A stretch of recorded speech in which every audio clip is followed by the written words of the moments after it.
session, 3 sessions. I don't know. Recording the bootleg. And I mean, I think we should take breaks at the hour mark, but it's possible, for example, we might just get one long episode out of this, but it's easier to take a break out than to feel like we should have taken a break and not have done it.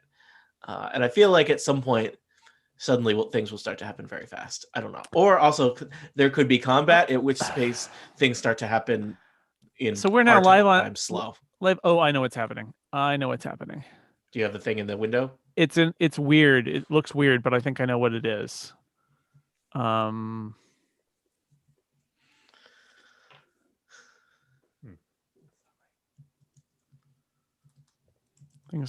Things look weird.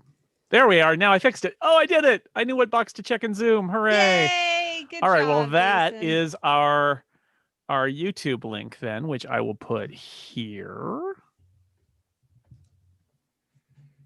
And the chat works this time, so that's always good. Oh, no, it's still not work. It's still not right. Wait a second. Hold on, everybody. Oh, no. What is going on? Row. Oh, no, I think it is working. I think that was just my browser was Somebody weirdly. waved at us. 6 people are watching. Yay. All right. Will things need to rearrange pop out that chat and that joins, or will it just pop in? It'll all that's the beauty of having Zoom handle it. Yeah. Is it just sort of handles it and I don't have to do anything and we can just keep on keeping on. Dan knows what I'm talking about. It is a whole other production to run the software. I'm there on Tuesdays. I see Dan slaving over a hot computer. It's tough. Oh yeah. And I would say if the map was necessary, I would do it. But since you're like the map is really kind of like beside the point, let's just not even bother. Easier. For I don't know when this episode's ever going to be anything either. So it's just bonus. 10 years from now, I'm not fine. I think we may do this similar format for the Gribbets Detective Agency one also. Great. That one doesn't even have a map, does it? I'm gonna make some maps, but the adventure did not provide maps. No. Tony Guess what, needs his Dan? maps. Yeah, I need my maps. Also, it's in Waterdeep. I got a lot of Waterdeep maps. So Tony needs his maps, and Tony owns his maps. So that's the sunk map fallacy there, Tony. You don't own maps. You just need to make more maps. He maps his needs too. It's convenient. It's more of a hierarchy. I'm doing a thing where I don't drink caffeine after 2:00, but I'm not counting that because I opened this Dr. Pepper before 2:00. That's right. Well, it's grandfathered in then. And it's only 11 o'clock. So. And it's only 11 o'clock. That's right. Or it's 7 o'clock, depending on how you look at it. I was on a bad cycle, but it's good. I'm getting off. Stop drinking caffeine tea in the afternoon too. So got my Rubis. I just, was just on kind of weekly thing where it's just I was drinking caffeine all the time. Yeah. And kind of, I mean, I feel like it was good and I was very productive, getting a lot done, but also everything hurt. I was going to say also the heart palpitations, but Yeah, I mean, but I was getting so much done. Well, I couldn't fall asleep. I couldn't fall asleep until around 4 last night, and I got woken up by 7:30 by the bin men coming into the building. My nightmares have continuity now. That's what I don't like. That's the level of existential dread. It's like every night you fall asleep, and it's like previously on Tony's. Yeah, it's like, why? Who asked for this? I had a combination West Wing, Greatest Showman dream that involved I was staffing the president at a wedding. And there was a dance talk. Wedding was also a circus. Jackman was there. Kind of. And Zac Efron was very interested in what I was doing in relation to the president. And it was interesting. And I woke up just kind of like, huh. I feel like all the interesting deals really got elided there. Tell us more. Dear listener, we're waiting for one of our members to arrive. Annette is having some technical issues. So she said she would be here soon. Welcome to Dream Talk. Yes. I dreamt that former Apple colleagues were trying to sell me paintings of clowns that they had done. And I said, buy the clowns. Wow. I had a very brief dream where I opened my front door and my cat, who is a tortoiseshell cat, was out there, or a cat that looked like my cat was out there, but was colored like a blue jay. Ooh, that's cool. Her orange was blue. Her dyed hair. Her black was gray and her white was white, I guess. So, yeah. But the blues were still blue? Blues were blue. I mean, she doesn't have any blue on her. It was the new blue. The orange became blue. It was a very brief dream. And I immediately woke up and thought that was a dumb thing. That was, dreams. It was not particularly detailed like James' complicated clown art auction. Yeah, well, it was like they were expecting me to buy it, and I was like, I don't want this. And then it was like they had all the forms prepared, and it was just sign here. That's your conscious logical brain overriding your dream, being like, no. It was also $5,000. It's like not paying pricey that for a clown painting. This is quality bootleg only content. That's right. Even Analyze from our Apple. dreams only on the bootleg. Leave it to Apple employees. I saw an arm. Oh yeah, she's on the train. Yay! Catherine! Claim that she is the murderer, so now we have a scapegoat. Cat plays D&D with me on Wednesday nights. This is Wednesday nights. This is Sunday morning / afternoon / evening. Yep, all of these things.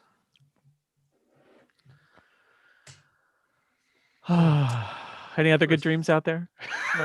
I keep thinking of I'm listening. I keep thinking of the mean things I did to Dan in last Tuesday night session. That was really good. Is that what you dream about? I only caught part of it, but it sounds like the Revenant came back. Yeah. He opened it back. He came back the very next day. Well, I was there. I watched that one too. So when I was like, "Oh man, when's Tony going to bring the Revenant back?" and I've been waiting, and so that was very exciting. Somebody shipped Dan a coffin with his own name carved into the lid. Character's name. Character's name. That would have been character's name. And if it had my name on it. Who is this Dan? And in the coffin, Revenant plus a swarm of bat for every other player character. We did murder that Revenant again, pretty good. Granted. No, it's still alive. I mean, well, yeah, but like we dealt with that. Well, the fight's not finished. Yeah, but he's pretty dead. Pretty started dead. He started dead. Yeah, I'm just saying. Don't count Crucible. Crucible may befriend the Revenant before this is all over. Is all I'm saying. That would be a heck of a how they met story. Heck of a heel turn. You're like, I let you out of that bag. Like now we're buddies, right? Like I was doing you a favor. Yeah. That story ends with Crucible being disassembled. becoming a mechanical Revenant. Is that a thing? Mechanical Revenant. Yeah, it's just just previously used. Yeah, that's right. Just from the yard sale. That's this Warforged only got about 50,000 miles on him. It's a deal. What do I have to get you do to walk out of here in this Revenant? Always motivated by a great deal, Dan. Consistent, if nothing else. We're really, let's just say, just consistent. So, yeah, consistency is key. Annette is almost here. She says, "It's all good."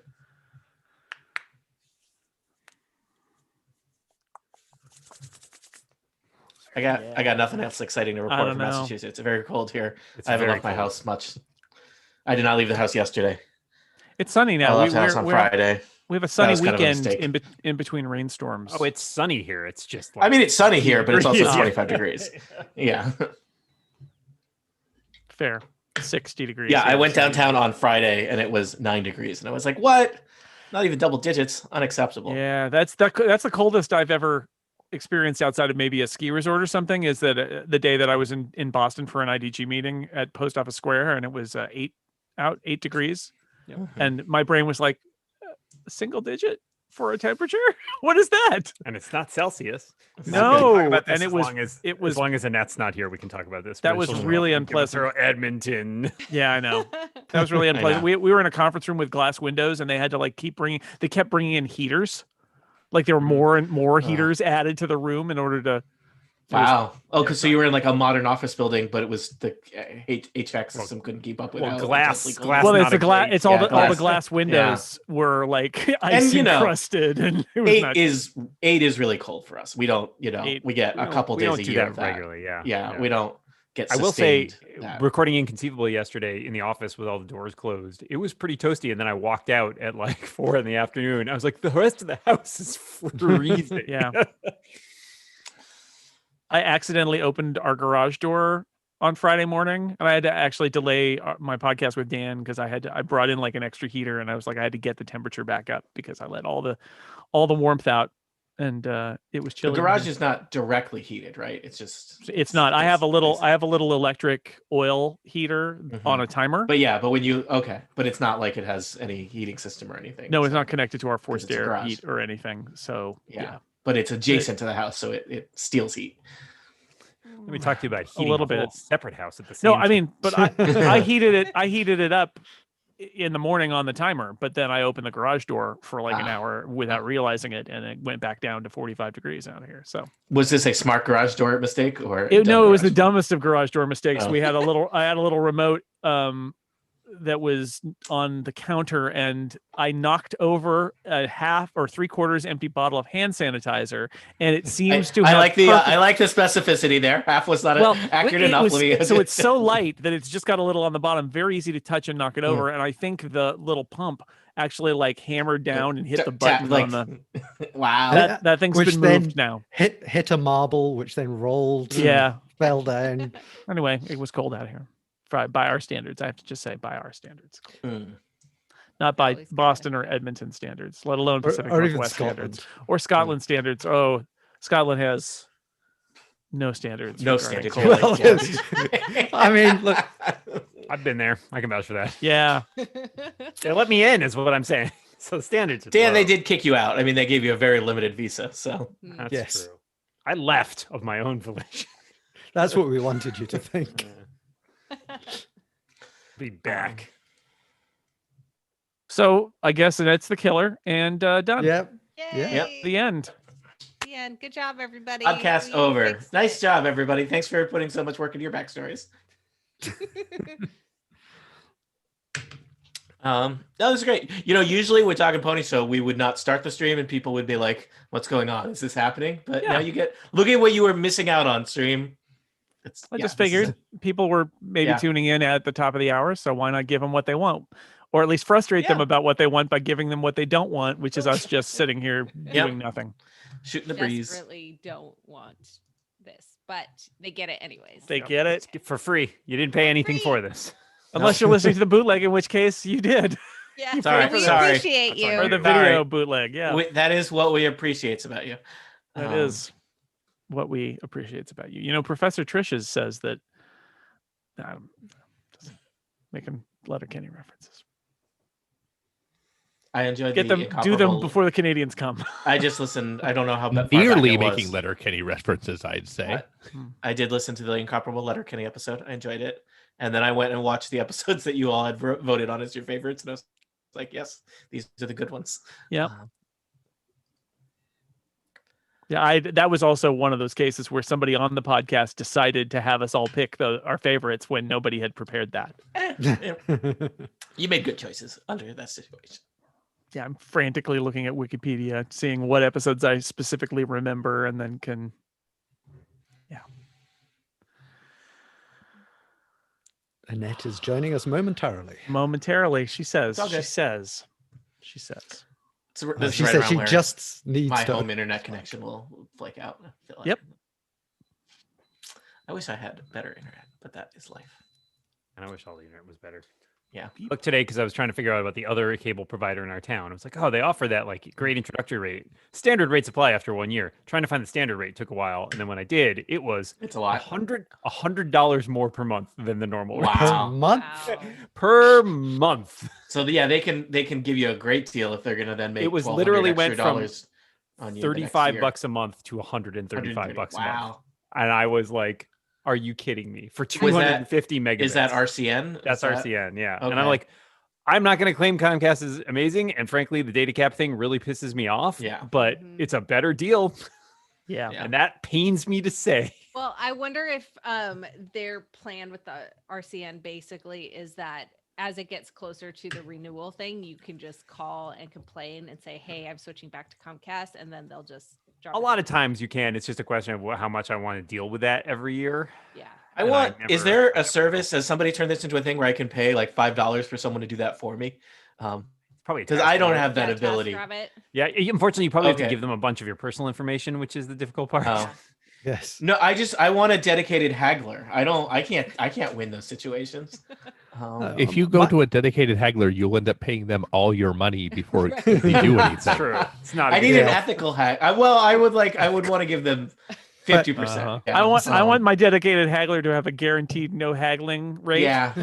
Well, I will. I will say the haggle goes in the other direction. Don't Yeah, haggle with that's me. right. Haggle with the other direction. Yeah. but I will say my older brother is really great at it. My older brother likes buying cars and stuff because he likes going to a dealership. My cousin and uncle used to do that. For lack of a better word, It's a like jackass. And It's like sport. For yeah, them. it is. It is like it's and he's one of those jerk lawyers. Like that's for him. It's like this is like the one thing he's good at. Sorry, Wow. sorry, older brother, but Knives hey, out. he's not listening. This is on the bootleg. But also, yeah, I wouldn't want because he is that kind of person. My inclination to go to him for help or assistance is also not high. So look, it's rough being the best child of 5. It's a burden. let me tell you every day. The burden of being an only child is higher. I feel There's no because burden. I'm with James on this one. Tony, You how does your people are sister deal basically- with that burden? How does your sister deal with it? You people are veal, you only children. You're just pampered and cared for and ultimately fed to rich people. So Twist. It's a living. yeah. Do. So we've been mean to Scottish people, only children. only children, Scottish people. Oh yeah. Yeah, yep. Dan, a little bit to Dan. All your relatives. Mm-hmm. Yeah, they know who they are. Good day work, everybody. Wrap it up. Yeah. Was I supposed to be recording? Does anyone want a large quantity of I forgot what we call it, cotton candy? I was wondering where Fairy that floss? sentence was going. It was like alcohol. I have one open money, vat and bunnies. one sealed unopened vat. Candy floss. It is terrifying. I think what we've discovered is that Americans only use, even though we call it dental floss, only use the word floss to refer to dental floss. What about the dance, the floss? Is the dance the floss count as floss? What about Flossing. What about the mill on the yeah, floss? it's considered flossing. And I think it's a like- metaphor for flossing, for dental floss. So there. Yeah. what Like about that. well, it's a metaphor. We still use it in that sentence. Like thongs All right. are often called floss. Okay, there you go. Yeah. Are they often? Well, I I mean don't the right often kind, refer yeah. to them. Candy floss. I don't travel in the same circles. I have a life as outside Monty. this D&D game. What? No. Like say a so. hell of a one. Yeah. Hey, why are you I assume- here? I mean, that sounds way more interesting. The only thing that Monty really talks about outside of D&D, with me at least, is going to Disneyland with all goths and vampire LARPing, and I just assume that fills 100 hours of his week. So Man, just I gotta, wish. just got to hit up Disneyland, every other day. I think Um, studying the travel time is what gets you. too. Is the intersection between vampire LARPing and thongs that I'm currently thinking about. No, that's not surprising at all. Actually, I find That- zero zero surprise. There's a Surprise. big crossover, yes. Yeah, you ever had to play Vampire the Masquerade? It's Some people's idea of a proper costume for vampire LARP is, I'm going to wear a tuxedo or a tailcoat. Mhm, yep. Some people wear plastic capes that still have the fold lines because they just took them out of the plastic container. And some people are barely wearing clothes at all. Mm. Do they have I used- names for? Was this LARPing or was this something else? They were the Toreadors. Oh, okay. Sorry, checks out. Yep. One of my worst role-playing game experiences of all times was in a Vampire the Masquerade game. So Well, tonight we can change that. actually, it's somewhat it's somewhat relevant to this particular predicament. There was the dungeon master or game master or what do they call it? Is it as a Storyteller. Thank you, Monty. I'm glad you're here. The storyteller had a very elaborate, really cool story that was based on the Vertigo comic series 100 Bullets, but with the idea that we were the basically the enforcers across vampire clans and had to, keep vampires secret and I whatnot. thought you were gonna say that Very, you're the very bullets. complicated conspiracy Yeah. story. It was very cool. One of the players insisted on going into fugue states every 30 or 45 minutes, killing a hapless person, and then we spent all of our time basically trying to dispose of bodies and cover up for the murders that a player character had committed. That adventure lasted about 3 sessions, which was about 2.5 too many. Sounds right. Yeah. Most of the vampire players I know are way more efficient at disposing of body scenarios. This guy, I mean, I would like to be clear, this player was a problem. So. I was going to say it was fun rewatching. We recently rewatched. Dan can guess which player that was. Yes, so. I have good guesses. It was fun rewatching the first season of The Expanse because knowing, how much it grew out of an RPG. Yeah. It's funny watching all the tropes come together, especially when there's like, oh, that's the guy who showed up for, 3 sessions and then dropped out and never came back. But you thought they were going to be an integral part of the campaign. Glenning, Tony, I know the colorist of 100 Bullets. Oh, I love that comic. It's one of my favorites. Trish Mulvihill. Oh, her art is, her coloring is very amazing. The art is also obviously she's cool. great. She's really cool. But I've bought a bunch of stuff by, I wonder if she does the coloring for the other things that Azzarello and, is it Eduardo Russo too? Russo? I don't know. She does a lot of, but she does DC basically. So she stuff. does a lot of Wonder Woman and other stuff like that too. Yeah. Do we need to FedEx Annette a new computer? Yeah, I don't know. It would be Seems faster. like she's having a rough time. Yeah. Well, she said she's opening Slack, so Yeah, I know. that that could was take a like while. 10 That minutes was- ago. That was 10 minutes ago. Yeah. If she's opening Slack just to get to the Zoom link, someone could Yeah. email it to her. Yeah. I suspect she got the Zoom link and then bad things happened. That's usually how it goes. Ooh, wait, hold on. Is this a meta thing where it's like a mystery of like what happened to Annette inside the mystery of the murder? Dan, you should basically assume that everything that happened to you in the last week since we started playing the game was potentially a meta thing. Zoom. Yeah. No. Done and done. Yeah, I've been sending you a variety of emails under false identities. Oh man, now I'm questioning every email I've gotten this week. Are you gonna come rewire some lights at my house? What? I'll try 220, Okay. 221, whatever it takes. Dan, I live the guy who owns my house is an electrician. Nope. And as far as I can tell, he is real bad at his job. Not There we go. Hiring. Slamming landlords. That's where we're up to.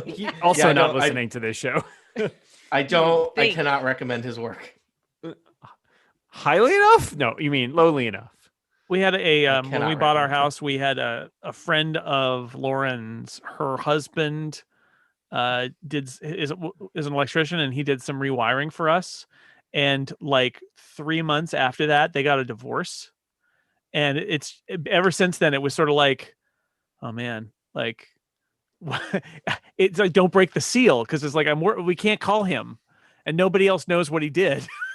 And it was very disturbing. Eventually we had other stuff, and we had a contractor, and we were like, please, we don't know what happened to that part. And he's like, I'll look at it for you. But there was that moment where it's like, oh, we've made a terrible mistake in getting the favor electrician who then has disappeared. Sir, your entire house is just wired with Yes, floss. it's just it's floss, gum. sir. Sorry. Yeah. Yeah. Using gum to connect wires is what he did, because he's Really a crazy. He turns out he's a clown. He's actually like a killer clown. Yeah, it's just yeah. Great. Hold on, I've got some wiring right here for you. I was just watching Hidden Killers of the Post-War Home, and one of them is people doing their electricity by themselves. Oh, Wait, yeah. What are the rest of them? Ghosts? Wait. Okay. Oh, yeah. Yeah. Wait. How is that a TV show?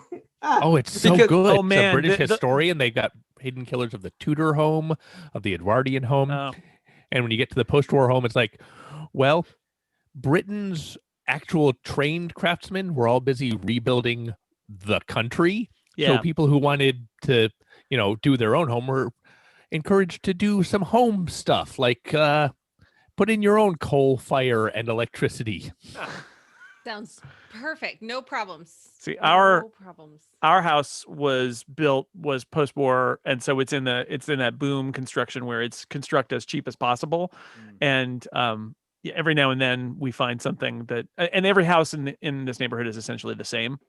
So everybody's got stories, or everybody's like, oh yeah, that thing that they did in all these houses that doesn't make any sense. And then my favorite is when we were redoing the garage a little bit, and we took off one of the walls, and behind it was a beer can that was just in there.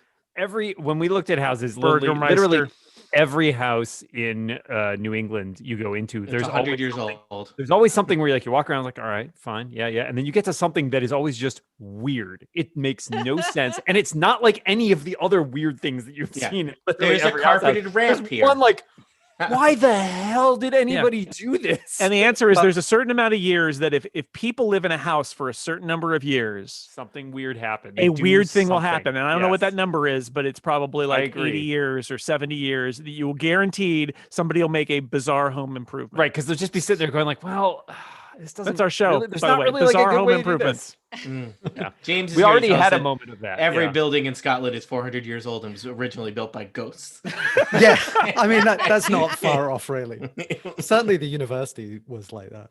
How did they lift things? Mage hand. Dan, ghosts can be ghosts can be corporeal if they Ghost want. hand. Ghost hands. When we had The our invisible bathroom, hand of the market. Yes, when we had our Smith built it.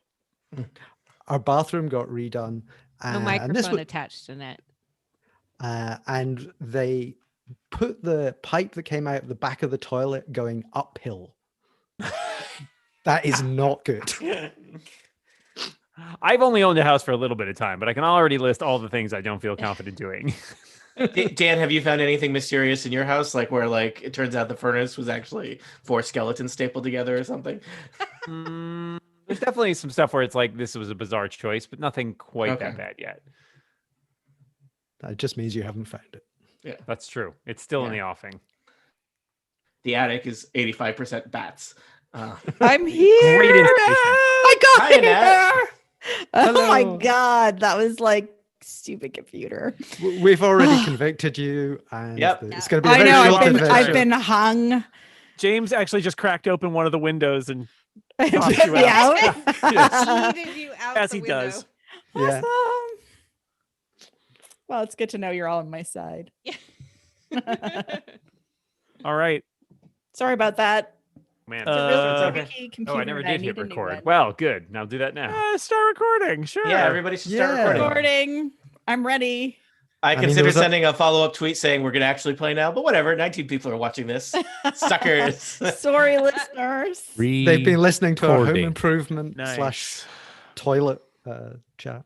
Oh, and I'm kind of we sorry had I a missed dream that now. section and we discussed Yep, we flaws. analyzed each other's dreams. I could see you on YouTube on my tablet, but like there they are. Couldn't reach us. Couldn't get in. Close and yet At least so you far. saw that we weren't playing. So Okay, I'm ready. All right.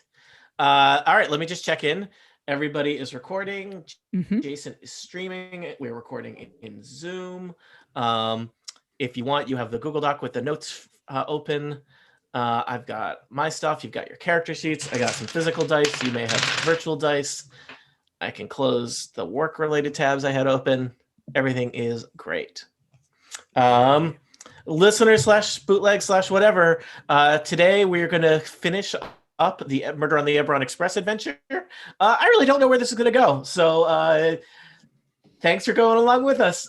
We are going to play for a while, but I have no idea how short or long this will be. So yeah, we'll do what we can do. And we will probably take some breaks occasionally just to keep things, alive. So yeah, things shall we being start us. the adventure?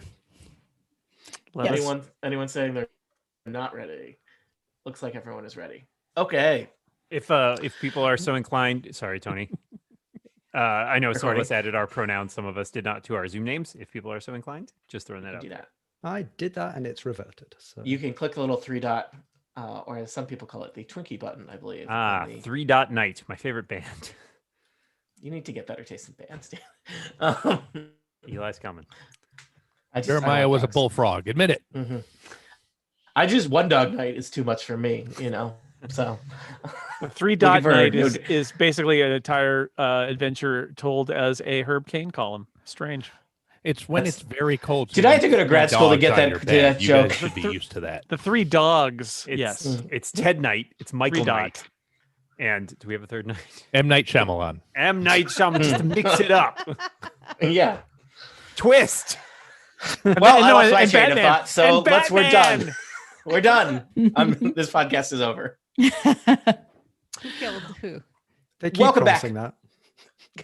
Welcome back to Total Party Kill. It's me, Recording. Tony Sindelar, a dungeon master. We are continuing our Murder on the Eberron Express adventure. That's right. It's a murder mystery where one of the player characters is the murderer. And depending on how you feel about the murdery, I guess kind of a bad guy. As I said, I'm Tony Sindelar, your dungeon master for this adventure, as well as others. I use the pronouns he, him, his. Let us check in with our adventurers, who will our players who will introduce the character they're playing, and then I'll give us a quick recap of what's happened so far. First in my list, it is the one, the only. It is the Dan Morin. Oh, hello. It's me. I am playing Fontaine, the conductor on the lightning rail, who is innocent of any and all crimes levied against him. That's right. He uses pronouns he, him, as do I. Next up, it's Monty Ashley. I use the pronouns he, him. So does my character Jonas, who is, it says here, the lost heir of the victim. How convenient that he was discovered as an heir just before this guy conveniently died. Extremely convenient. Having a great day. Also joining us, it is Kathy Campbell.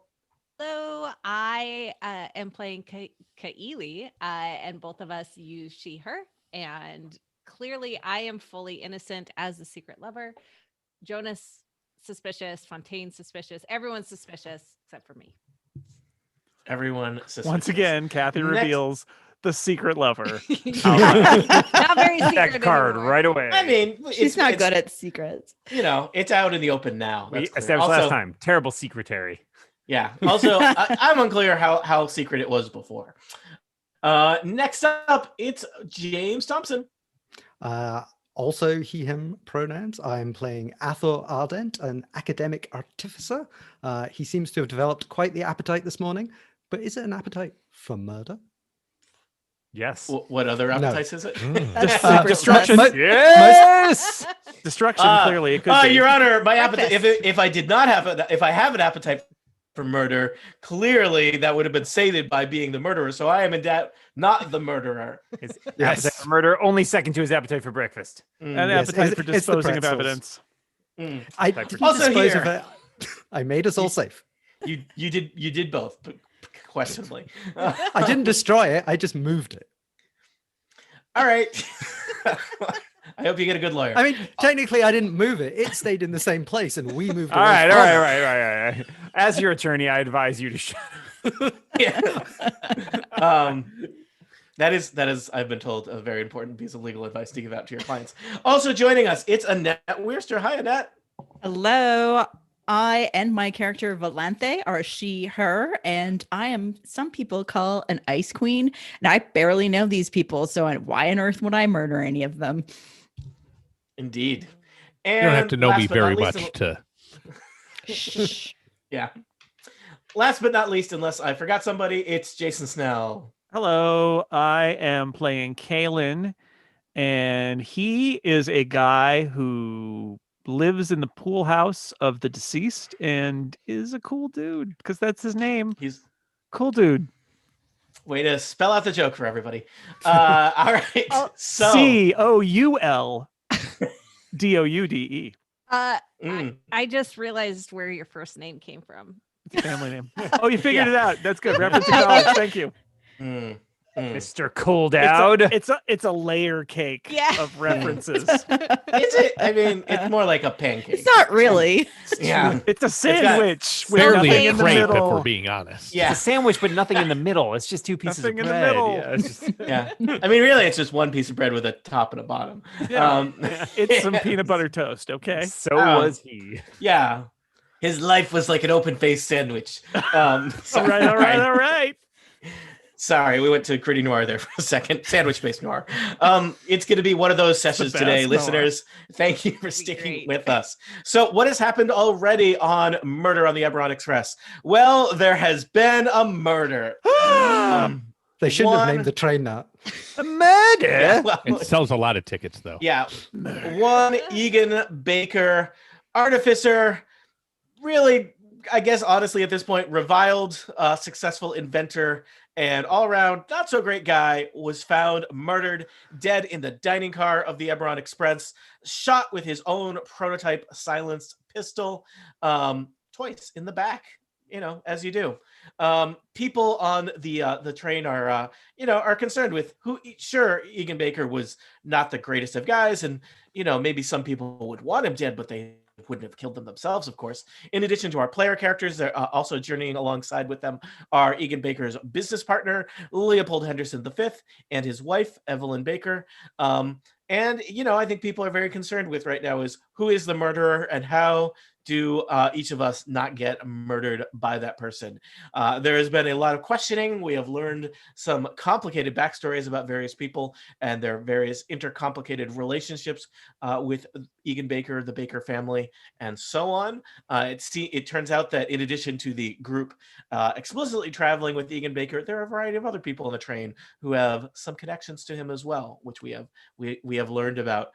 In fact, it seems like almost everyone on this train has more than just a co-train traveler connection to Egan Baker.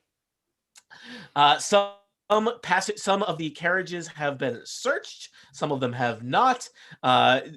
Loyal retainer to the Baker family, Kalen Coldude, has been using detect magic left and right, and his detection of magic has brought him to the bathroom on the galley train, and tucked behind the toilet, as one would tuck a gun or a cannoli, is a blood-stained dress. And I believe that was what was revealed at the end of our previous episode. So who held it up? Was it Kalen? Or was it Fontaine? I think it was forget. me. I think it was Fontaine. So Fontaine, you basically kind of held it up and it unrolled, and it was clearly a bloodstained dress. And that is where we dramatically ended things. And that is where we'll dramatically end it again, because why not use one cliffhanger twice to get, not allowed to do that. That is where things continue. So I found everyone gasps. I found this using detect magic, Tony. So what is magical about this dress? Does detect magic tell you what is magical about the dress? Or does I it think just it would be tell you called that- some other Oh name. no, it spell. only senses the presence of magic. So I'm could gonna- I I'm could gonna I be- think about what might be magical via some sort of a roll mechanism? Yeah, give me an Arcana check. Identify would tell you. I'm gonna ask people to be very, very careful with the exact wording of all their spells that they use today, because I think things get real nitpicky in terms of what You would need do and don't identify. learn. Identify would tell you what an object is or does. 15 Arcana check. Well, I think you can conclude that dress is magic. I have a +7 Arcana, which might help. So we're all looking at the dress now. Yeah, well, I mean, Dress. I would it's like to clearly investigate. Well, he's looking at the magical properties. I would like to investigate the blood. All right. It is already kind of faded. So 13 investigation. Yeah, can I tell how long ago it was or any other salient details? All right, give me a second. What kind of check did you do? I did investigation. Why don't you do a medicine check if you want to investigate Cool. blood? I'm great at medicine by that. I mean, -1. I got a 12. Slightly less good, but around the same. All right. I would encourage other people to think about what they're doing. Otherwise, I'll assume that you're all just kind of milling around, looking at these people who are in turn looking at a dress. So Fontaine, the blood stained on this fancy dress has already changed from kind of red to brown, indicating that this blood is probably several hours old. And given that this dress was hidden here, it seems likely that it was hidden maybe not only because it was, obviously a clue, but also because obviously the person was wearing it at some point. Do we have any recollection of any of the people on the train wearing? Does it look familiar at all? I will say I'll count your investigation check as that. Other people who want to think about that could do an investigation check. Can you also describe the dress a little? Yeah, it's all we know so far is dress and blood. Okay, sorry, I'm not Tim Gunn. Color, black, white and gold, black and blue. What's the deal with this dress? What would you wear with it? What kind of accessories, Tony? Well, just whatever you're thinking, -1, Dan. So my usual role for getting dressed. You know, the dress, it does seem almost to defy description, and yet I try. It is kind of shimmery and seems to catch the light in different ways, though there is a bunch of blood kind of really ruining that effect splashed on the front of it. It does seem like the blood has been, the dress itself is physically intact. It does not seem like the wearer of the dress was probably the source of the blood, but that somebody else's blood ended up on the dress. So whoever this dress belonged to, they're probably fine. Good news, everybody. The murderer is okay. If the dress catches the light, can we see it? Probably. If it didn't catch the light, it would be invisible, I think is the premise of this. Yes. Jonas, as you're looking at it, it's kind of shimmery and seems to kind of almost give off kind of a different light or different colors as the light plays over it in kind of a neat kind of spectrum kind of effect. It's very fancy. But Well, there was All right. I rolled a 2 on my Arcana check, so I know nothing. Yes, you know that Kaylin thinks this dress is magic. Kaylin, did you roll something else? I forget. Have I resolved the stack of rolls that people? Yeah, made? I rolled something and it was bad. So there. So we just gloss over. And was there any familiarity? Did the dress look familiar? Had it been seen at any point previously on the journey?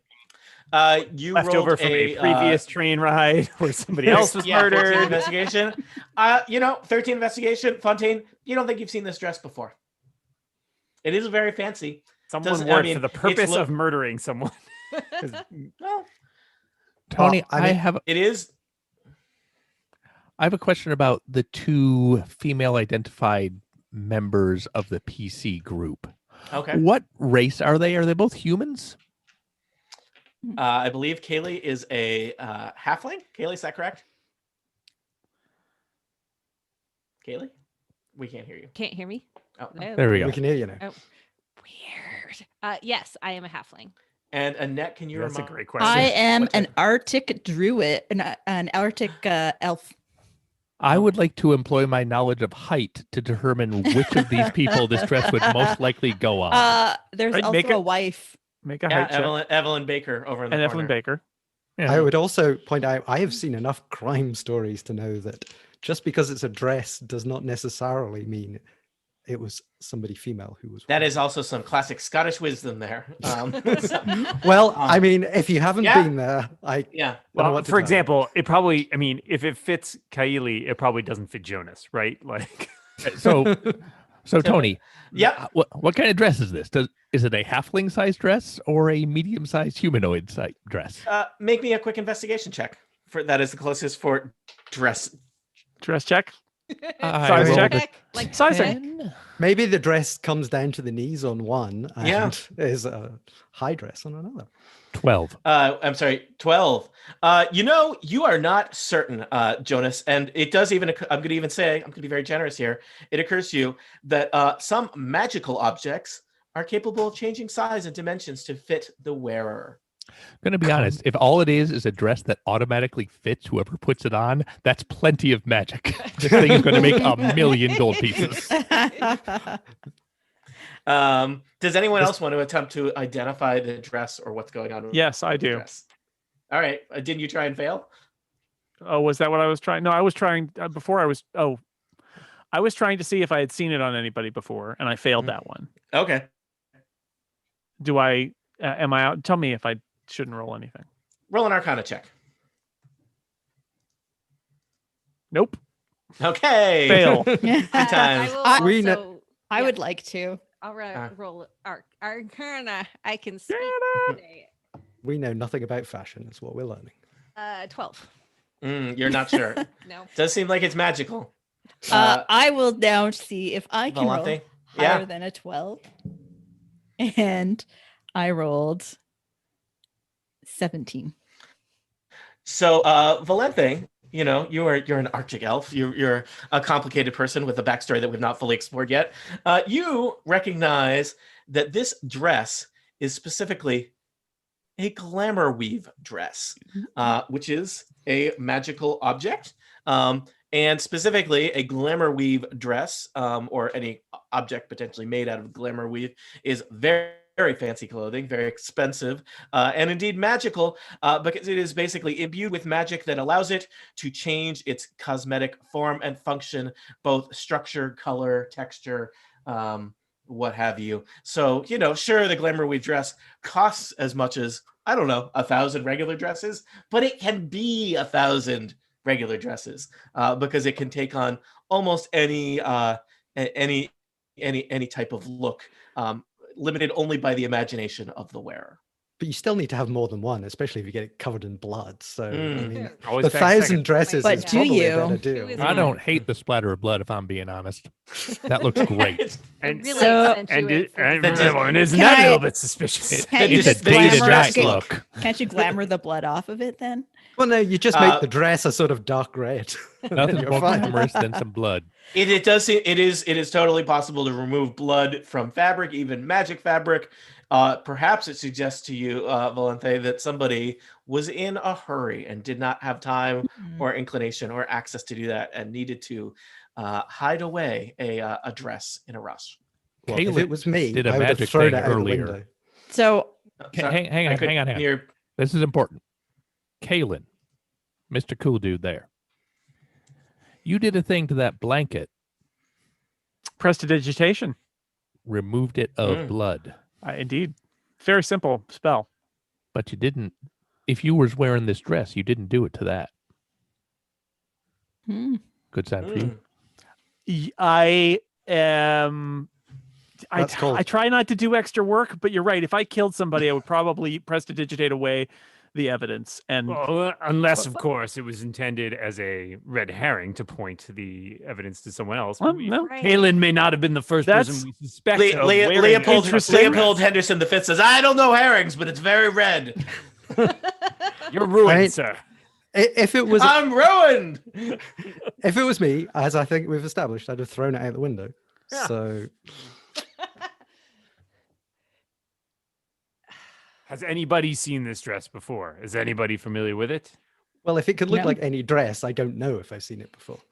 It does occur to me that one member of this assembled party, when we initially discovered Mr. Baker's body, was notably without a piece of clothing, perhaps having disposed of it in a hurry.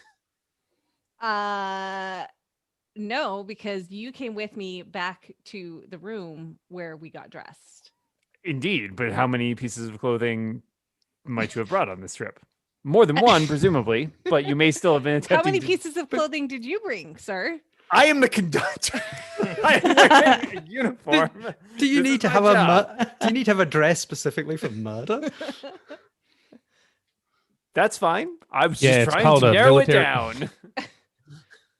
Hey, Dan, can you check Slack for a second? Sure thing. It's possible you're being murdered right now. what? In No, a big I'm- room There's, together. there's some things happening. People are rolling dice behind the scenes. People are passing Oh me notes. my. Hey, if you were dead, you'd probably know right now if you check Slack. Am I looking in the right channel? Oh, phew, I'm not. All right. I'm currently not dead.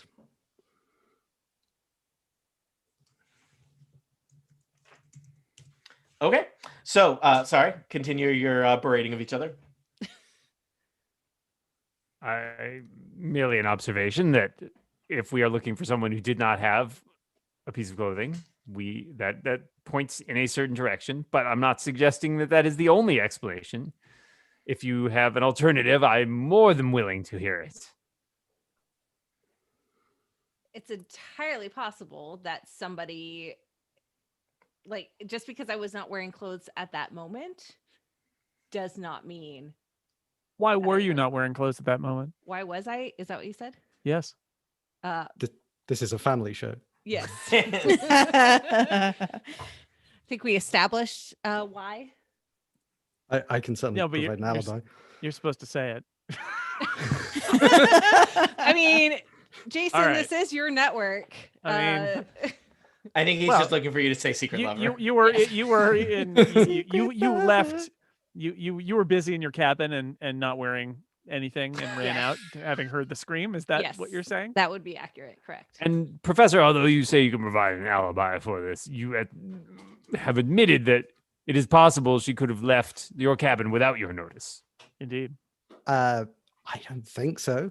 And certainly at that point in the morning, where she was bereft of clothing, I was fully aware of her movements. So you are saying that you can completely account for her absence between the time that you retired last evening and the time the body was discovered this morning. You can vouch for her 100%.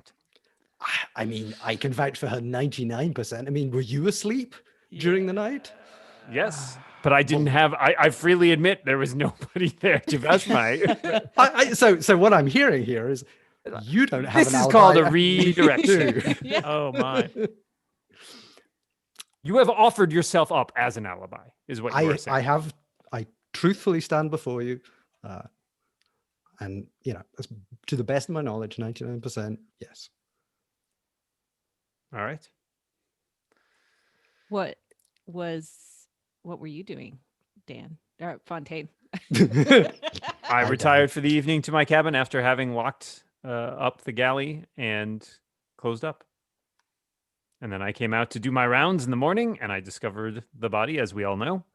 I freely admit that being asleep during a few hours in the night, nobody can vouch for that, but there you are. Do you perhaps sleep murder? If I did, It's a it would no legitimate longer medical be- condition. to tell you who would be on the top of my list if I did. Wow. But you have yet to establish any reason, and as I've said before, if I were to wish violence upon Egan, I would have done it to his face, not shot him in the back like a coward. I turn to Kaili and ask her directly, "Is this your dress?" I think she said no, but I didn't hear. She No. says no silently.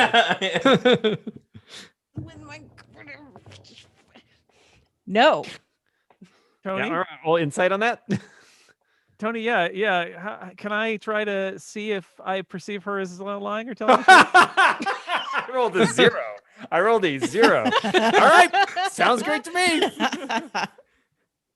Well, I You rolled can a try. 20. I rolled a 24. Oh.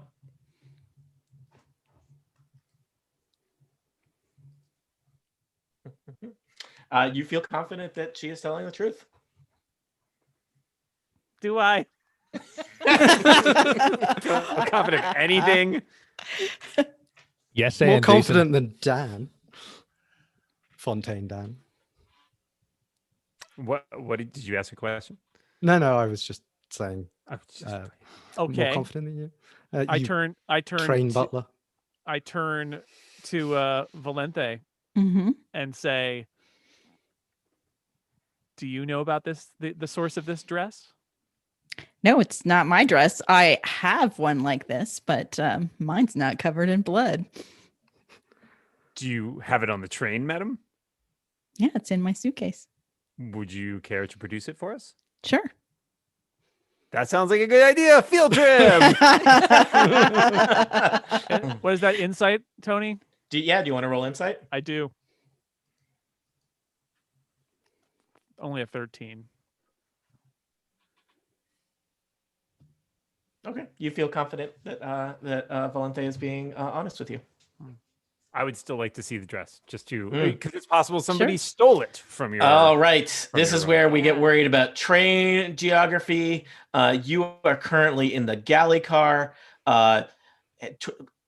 You have not so far, except for obviously the conductor has in his routines in the previous day, but most of you have not been further up train from here. That the next carriage up train is the second class, and then the then the cargo, and then the engine itself. So down train from you are a first class cabin, the dining car, and then another first class cabin. And I believe that Valente, your cabin is in just the next cabin. Next one over. I don't know. Next one over. So all of you want to head there, or some of you want to head there. Who wants to head there? I will definitely go. Do you want to split up to cover more ground? Hmm. you Given can that do more damage that way. to ourselves? I think we I'm should stay definitely going together. to examine. I'm definitely going to examine the dress. I would encourage the rest of them to come with me, but I've seen there are, I will people come object. along. That just Alright. makes them suspicious, I guess, is my point. Is everybody coming? Well, we've You got- know. Oh, sorry. I don't know. currently it looks like no. No, the rest of you are staying? So far, it's me, Athor, and Valente. Yeah. Okay. So long as we've got more than 2 people at any one time. And Yeah. Kaylin. Okay. No, I'll stay behind. Oh, Kaylin's staying. then. I'm not gonna go if it's not a whole group going. So we'll let them go. Otherwise, we're going to come back and there's going to be just blood everywhere. And I'm gonna go over. Well, after they're gone, I'm gonna go over to this door and see if he's locked it or if it does lead to the second class cabin. I'll lock that door before I leave. No. No, You're you've locking already already. left. So, well, I mean, and I think we'll have to, conductor, I'm going to ask you to be real clear about which doors Fair are enough. being locked, especially, people may not wish to be locked in a galley with or without That's a where all the murderer. food is. What's their Yeah. problem? Food is. Food? There's a toilet. I don't know what you're complaining about. All right. Yeah. All right. Good point. So, Fontaine, Athel Ardent, the scholar, and Valente, the Ice Queen, head out of here, and we're saying you don't lock the door behind Is there you. only so I'm a little unclear about the coming to geography again. So there is. I wish there was an overall map that just showed the order of the cars. I know. That would. It's okay. I put in the Slack a thing. Okay. I would like to lock the doors behind me, but I don't remember if the other door to the galley was locked. Like the door that I'm leaving through. All right. So, Dan, Fontaine, let me just spell it out for you. You have entered the galley from a first class cabin, right? I noted that you did not lock it on your way in behind you. You know Everyone that was with me. at the end of the galley, there is a door that goes to second class, which is locked and secured. All right. To your In knowledge. that case, And I so will. far, none of. I will leave that one locked, and I will leave the door behind me unlocked. Then fine, because that one All was right. never unlocked. So- So there's only one way for them Yeah. to go. Okay. Yes. So you head into first class. You're followed by Valente and Athor Ardent. As you're making your way into the first class cabin, you notice coming the other way down the train in your direction, apparently he had not been in the galley in a little while, is Jonas Baker. Also, Baker. it looks like possibly somebody has, you noticed that the door leading at the end of the first class cabin leading back into the dining car looks like it may have taken some damage to it. Mr. Baker, you were not in the galley with us. Oh, was I supposed to be? What y'all doing down there? You Trying were to with solve us, a murder. and then you left without alerting anyone, which seems most suspicious. Can I ask where you have gone? I was collecting my gun. The murder People keep weapon. trying my inheritance. People keep trying to throw The it out murder windows. weapon. I didn't throw the gun out the window. You were stopped from throwing the gun out the window, That's true. and you kept saying how you wanted to throw the gun out the window, Also and you kept true. like looking at the gun and then looking at the window, and like Also true. you All- could all see I'm you saying thinking is- and going, and then there'd be a little Truthfully- cartoon over your head of the gun like flying out the window. My lawyer has instructed me to say I did not throw that gun out the window. All right, Do you have the gun on you right now? no, I put it in my room.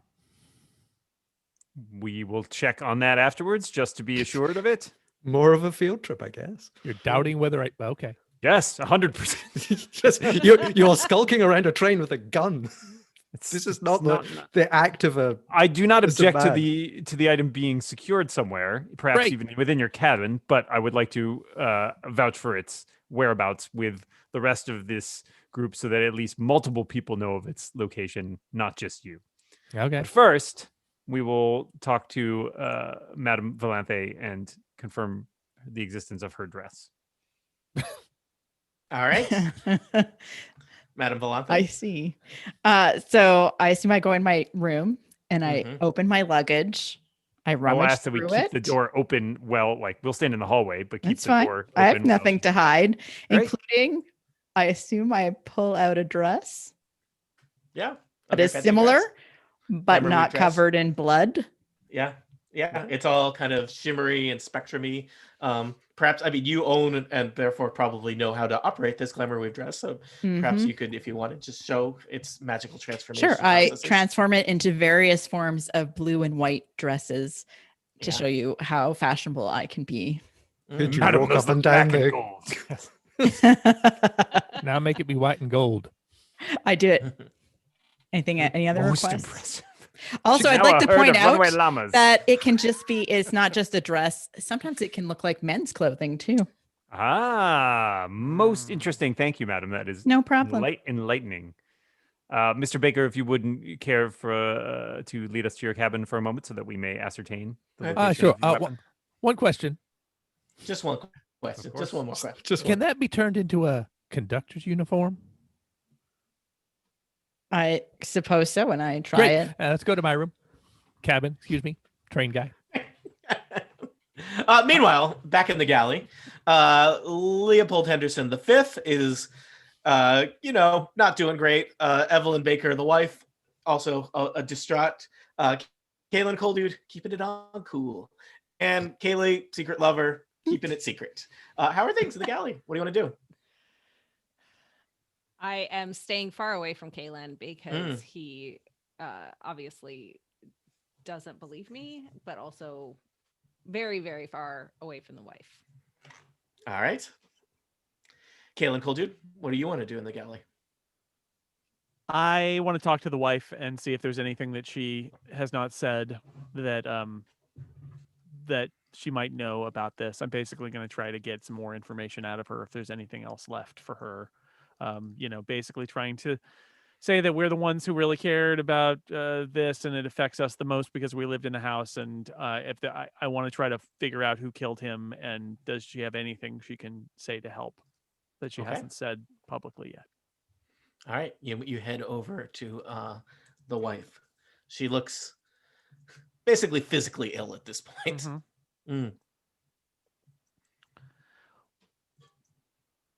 Kaylin, I never could have done it.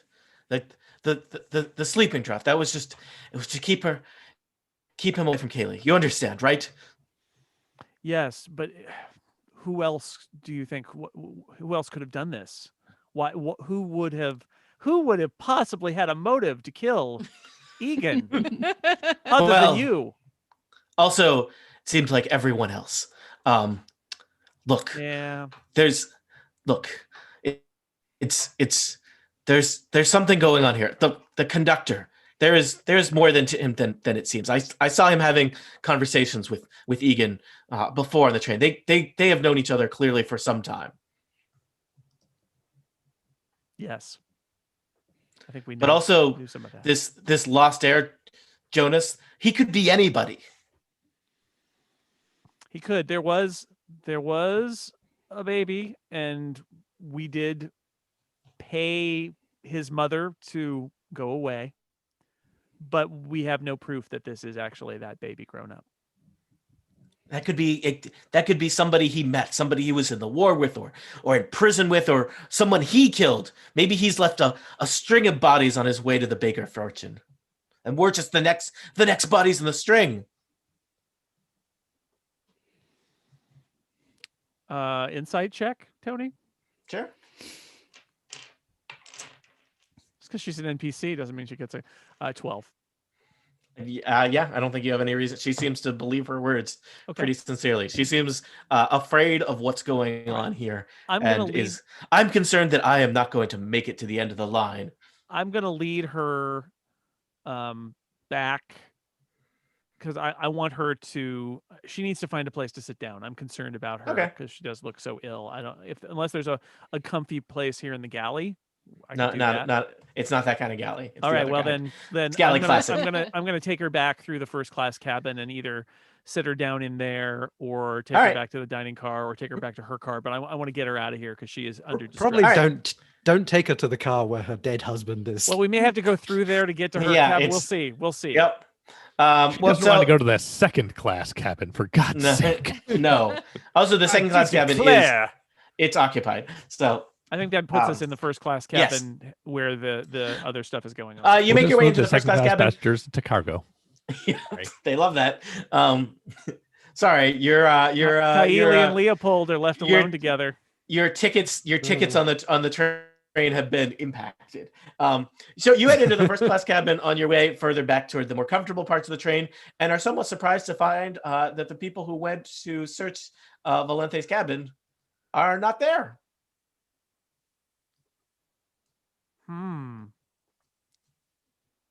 Well, gonna do a quick detect magic. All right. Any magic? You pick up a similar hint of some kind of magical item coming from Valente's cabin, possibly from some of the other cabins, but certainly from Valente's cabin. And is the door open? No. I open the door to Valente's cabin. It's a fancy cabin. You've been there before. I have been there before. Mm-hmm. And how many of those detect magics you got left there? It's at will, man. Wow, nice. Yeah. So I'm gonna assume that the only magic I'm detecting here is the familiar shape / scent of the magic dress. Yeah, I think so. Do you want to search this cabin? Yes. Okay. Evelyn Baker stands in the doorway watching you search Valente's cabin, a bit taken aback, but also maybe this is the right thing to do. What is right? What is wrong here on the Eberron Express? So you are searching the cabin. It's full of various fancy things. Clearly, Valente is a woman of status and privilege with all the accoutrements that go along with it. And I would say I spent time in this cabin, so I sort of know what stuff I did. I needed to look at. Yeah, as you're poking around, you do discover an old letter from Egan Baker to Valente, thanking her for her assistance with that discretion way back when, and promising that she will be well compensated in the future for her loyalty to or for her service to Egan Baker. You think, and there is a date from many years back that more or less lines up with your timeline, your memory of those events. So of all people, whereas other people might be a little bit mystified that you get what it is. Yep. So. I put it all back. Yep. Meanwhile, in the very back cabin, I'm just going to swap you people around on the map a little bit since we kind of have one first class cabin map. You have made your way to the final cabin, and I decided you all went because it made it more mysterious for Kalen that he went into a cabin. You were gone. Yeah. So Fontaine, Athor, Valente, and Jonas, you have made your way back through the dining car to the final first class cabin at the behest of Fontaine, I believe. I believe we requested to see the pistol that Jonas took from the dining car. I'll go to my cabin. Jonas? Open it up, walk in. I think I probably just shoved the gun under my pillow on the bed. Yep. Just it. There you go. See? Right here. Well. No charges in it. I think is this how you it looks like there's no charges in it, right? I don't know how to operate this thing yet. Yep. Can I just inspect that? Yeah. Sure. Here you go. I eye the window. Look at my That thing goes out the window. You're following it, pal. I just put a picture in the Slack for anyone who's curious what this weird steampunk little pistol looks like. All right, so Athor, you I don't know if there's anything for you to learn from it. I just want to make sure that this is the gun and is not some. It is. If it is not the exact gun, it is an extremely convincing replica, and that would certainly be well beyond Jonas's ability to create. I hand it back to him with the barrel pointing towards him rather than the handle of the gun pointing towards him. Mm-hmm. I pick it up with the handle, like I think the barrel is the handle. Mm-hmm. Just kind of wielding it like a club now. Yeah. very worried about what he did in the wars. All right. Well, that I am satisfied that the pistol is here. I request that we lock, obviously, your cabin, and just be aware that you may be required to turn it over to the authorities when we reach our destination as the evidence in the murder investigation. Could And we may deal with them after that? It's not my responsibility, but as long as it's on the train, I request that it be left there under lock. Could we secure the gun in the cargo hold? Nah. I'll put it into my footlocker and lock my footlocker. All right. But we know your code is 1111. It's it's unloaded, so I'm Jonas, not sure. Jonas, I where don't know more how. charges There's a footlocker. I'll assume that you had that kind of with you as a military type person, because I don't think there is much in terms of lock and key storage here. So let me just check: is your footlocker? I assume it's basically kind of a bulky trunk, quite heavy. Yeah. Probably somebody more diminutive would have a hard time maneuvering it, especially around on a train. Combination lock or key lock? I like the combination lock and 1111. That all seems accurate. So be it. I will tell you, Fontaine. I guess there's probably do we think cabins on a first class train, locking doors? Yes or no? The doors to the compartments? Yeah. I would assume they people have who have some traveled on manner of trains more than I have. Mm-hmm. What do we think? Cabins? Generally locked from the inside, but Yeah. not locked from the outside. Okay, because they're not issued. No, because you wouldn't leave your stuff behind. Well, on a train. I guess you're right. And certainly it seems as though the conductor would have to have access. I mean, it may be Yeah. lockable with keys the conductor has, and I don't know All right. how you would handle that. And I will tell you, as you pass through this way, Fontaine, you had not left the door into the galley locked. We confirmed that. You had probably locked several other doors along the way. Somebody, we don't know who, clearly has broken those doors, or at least the locking mechanisms on those doors. In the direction that Jonas came from, basically, when he met us. Jonas, is that fair to say? Yeah. Yep. Could you explain to me what happened to these locks on these doors, Mr. Baker? I'm going to roll intimidation on that because I know they're intimidated by me. All right. So I'm going to use up one of my superiority die to add to that too. So that's a 12 plus. Oh, Ooh, look, we now get both of them have 19. superiority dice. We get him back on short rest. And this whole adventure's a short rest. This Yeah, is great. fine. 19 intimidation.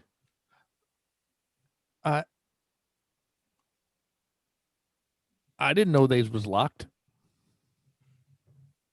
Do I? That door just came open like tissue paper in my hands. I just walked right through it.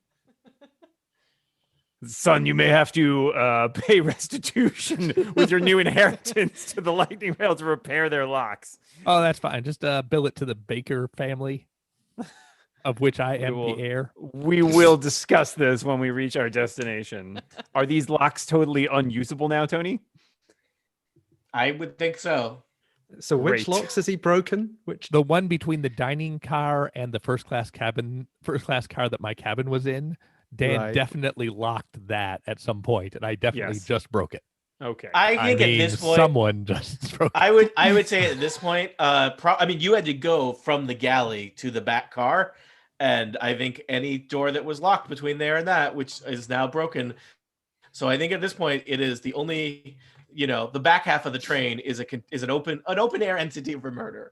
The train to from the galley into second class is locked, and Fontaine, you would know the train from the door from cargo into the engine room is particularly protected and would not is in fact it's got it's steel and it's got an anti-magic spell on it because the train takes seriously not being hijacked. If the people in first class choose to murder each other left and right, that's on them. Is that true of the door into the cargo hold as well? Let me just check the one here. into the engine from the cargo hold. He had it has the whole key chain with the extra keys on it. Yeah. For the cargo hold, I think. The door from cargo into the engine is particularly reinforced and with an anti-magic field. But second class into cargo I think that's just a door. Okay. Great. Okay. It's probably more of a, you know, I imagine the doors between the various first class cabins and the dining car that somebody who looks like Jonas just broke. They're like fancy doors, and they're like, you know, they're elegant. They've got like little like glass windows, and you know, they were probably more for style than for security. I'm gonna say the second class door and the door between second class and cargo, probably a little bit sturdy, a little bit more function. And I mean, in part, probably, you know, you don't want any of those second class people getting into first class, right? Tony, not that I want to jump back too much in time here, but I did have a question about when Jonas made the show of taking the gun and not seeming to know how it works. Is it possible to assess whether or not that was sort of a put on? Yeah, roll investigation, or I don't know. Because I do know, given that I know he was a soldier of some kind in the war, is that reasonable that he would actually not know anything about how that gun works? That was a 20. I'm gonna say you feel pretty confident that you know, whatever you know, I don't know if we know you don't have his whole portfolio in front of you here, but it's possible that the Lost Heir was a little bit more acquainted with, say, blades and swords and whatnot, and not firearms. You know, can I make a deception check of any sort here? Yeah, sure. He rolled the 20, so I was being generous. Yeah, but I think it's fun for to let me fail at stuff. Yeah. I rolled at 15. I agree. It is fun. Would you like to add anything based on that failure, Monty? You clearly saw him pause and decide to pick up the gun with the barrel, just the way I said it in the game. Got it. That was his mental thought. Like you saw the thought bubble say, "Oh, I know. I'll trick them." Yes, got it. So definitely not ruling him out. Great. Okay. We have ruled Nothing nobody out. out. Yeah. I ruled Caitlin out. I have not ruled him out, but he is the one that I'm least suspicious of. All right. Well, I suppose we should rejoin the rest of the party. While this is happening, anything let's see. So Kaylin, you are with Evelyn Baker. We'll say you've at this point made your way into the dining car and positioned her on a bench that is not directly looking into the eyes of her dead husband or the sheet that covers those eyes. Kaylee, you and Leopold Henderson, I guess, are just still hanging out in the galley. Anything people want to be doing? All right, I'm going to head back to the galley because I do not trust this Leopold Henderson V. All right. Bad things about him. So some of you will reassemble in the dining car, and some of you are still in the galley. How's that? Is that where people want to be? Mm-hmm. All right. Yes. I want to intercept the conductor and Valente. Okay. And chat with them for a second. Am I still with them? Yeah, I think so. All right. You're all in the dining car. All right. I'm gonna drop something that I know, which is Valente. I know that you and your family, I know you've been telling this story about your theater background, but I know that you and your family are involved with assassins. And this was an assassination. And I'm concerned that that you have something to do with this as an assassination. And I wonder if perhaps the murderer hid the dress on their way to second class because you had perhaps an assassin. Is this a job? Are you on a job? Was this a job? It was not a job. You are right. I have not made this public knowledge because we need to talk about this.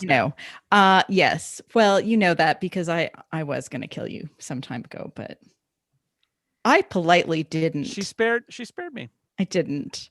I got a letter right here. You're a bit of a liar. I kept it in her. Liar. It's in her suitcase. But this is this. I went through the suitcase. But anyway, you say this was an assassination. This was an amateur job. If I had done this, you wouldn't have even known that it was a murder or assassination.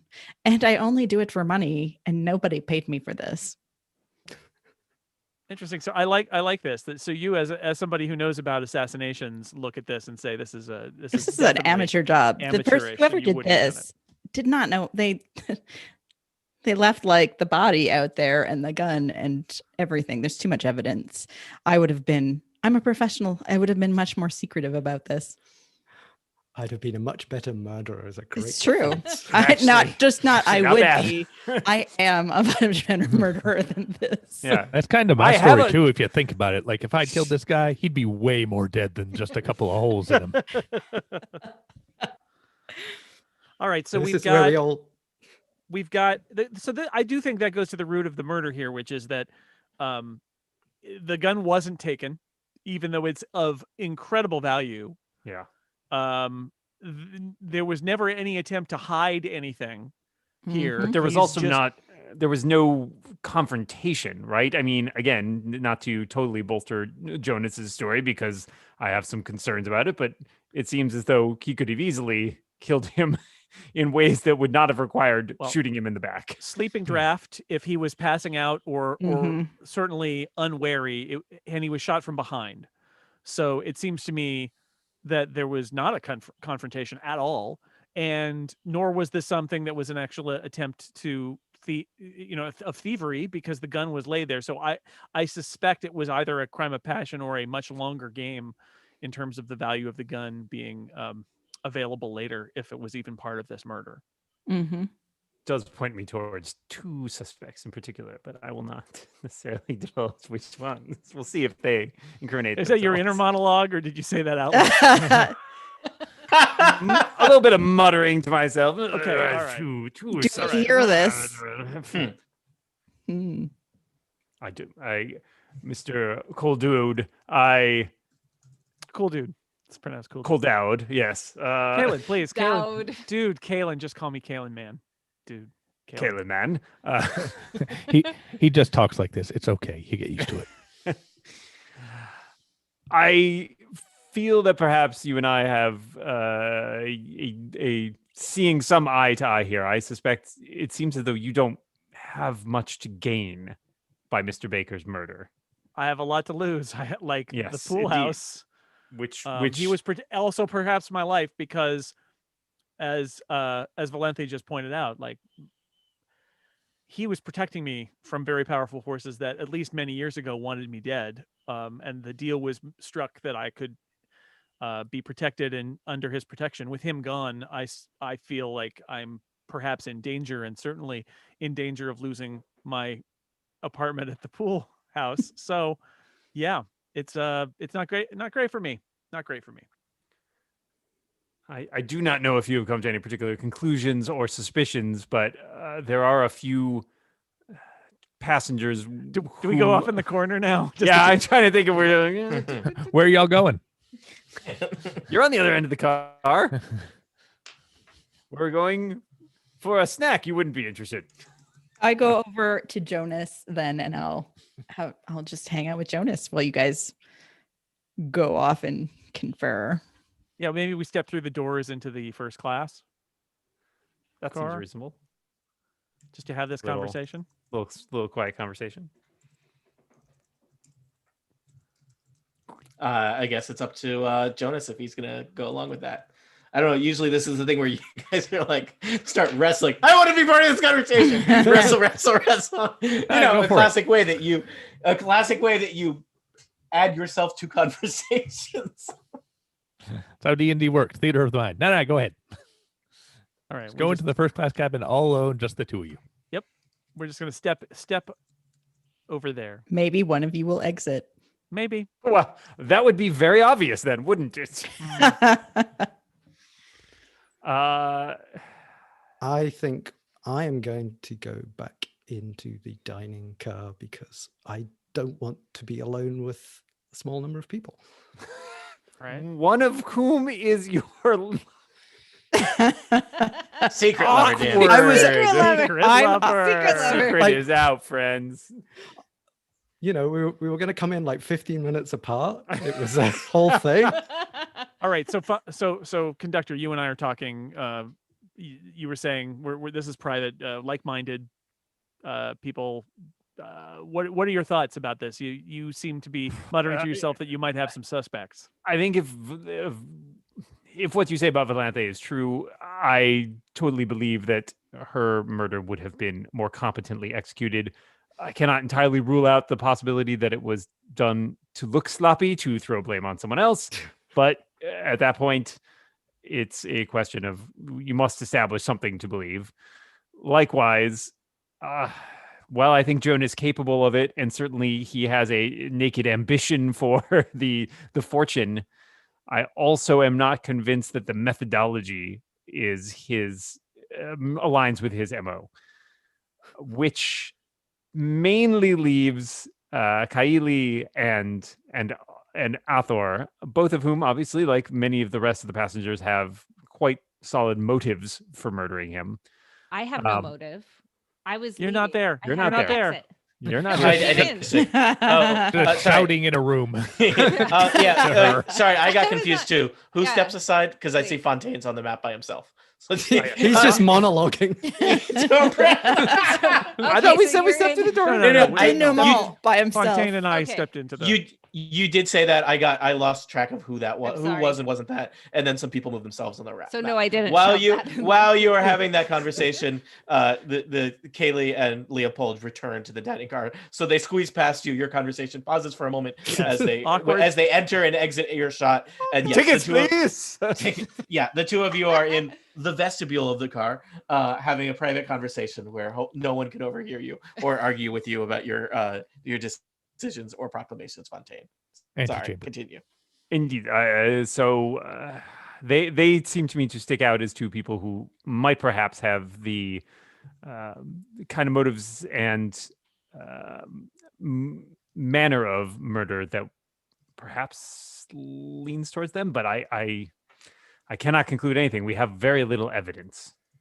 I wish I was don't in the know room what- that I could defend myself, but You can defend yourself when you get accused. You haven't been accused yet. Kayla, I don't know if you have come to any similar or different conclusions based on what you know. But I feel that we must at least start. I feel that I must find somebody to trust, or else we will make no progress in this whatsoever.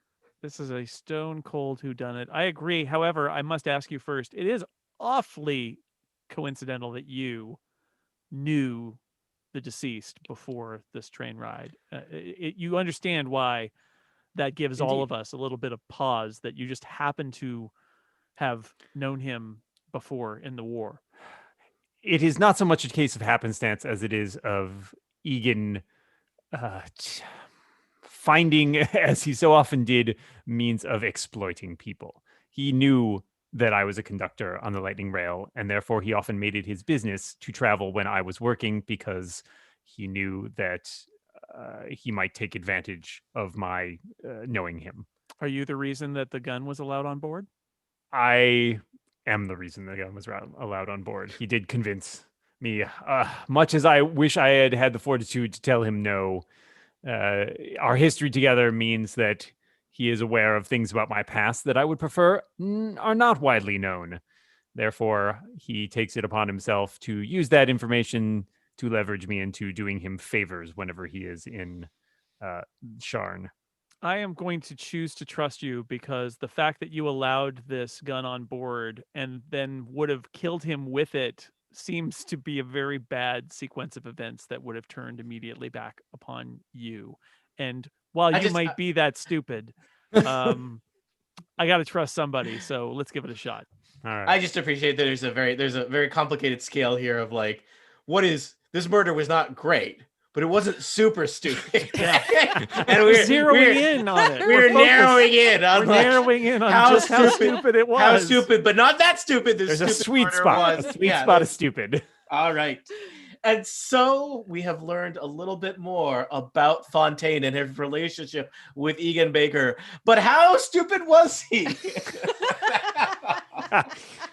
Was the murder of Egan Baker a crime of opportunity, a crime of passion, or a crime of murder? It was clearly a crime of murder. That one.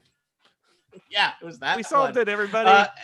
As more and more secrets tumble out, as doors are broken such they can never be locked again, as people proclaim that they have been ruined, and more glamour weave dresses are revealed, do we get any steps closer to knowing the truth?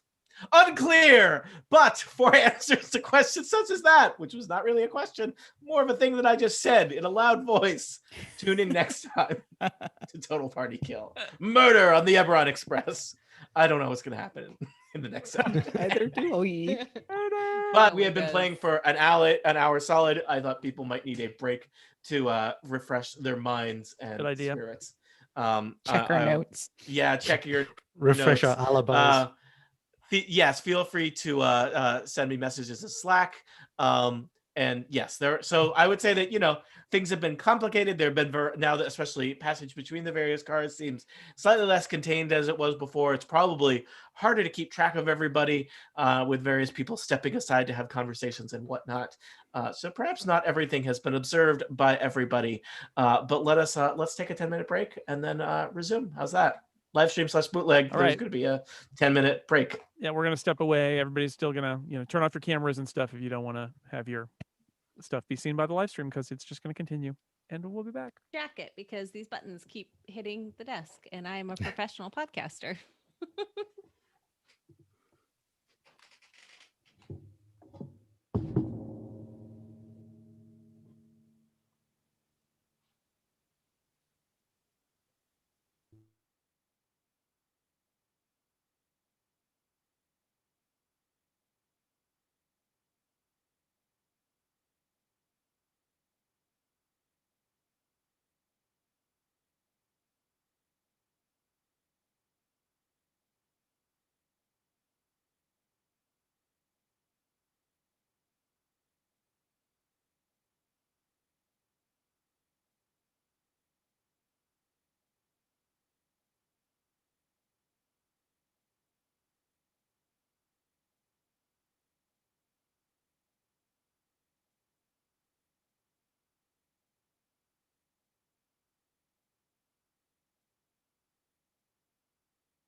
is somebody just not going to come back from the break?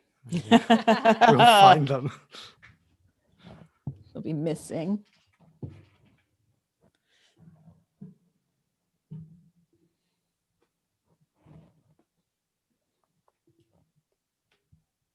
Build a net secret there, but I had to do it.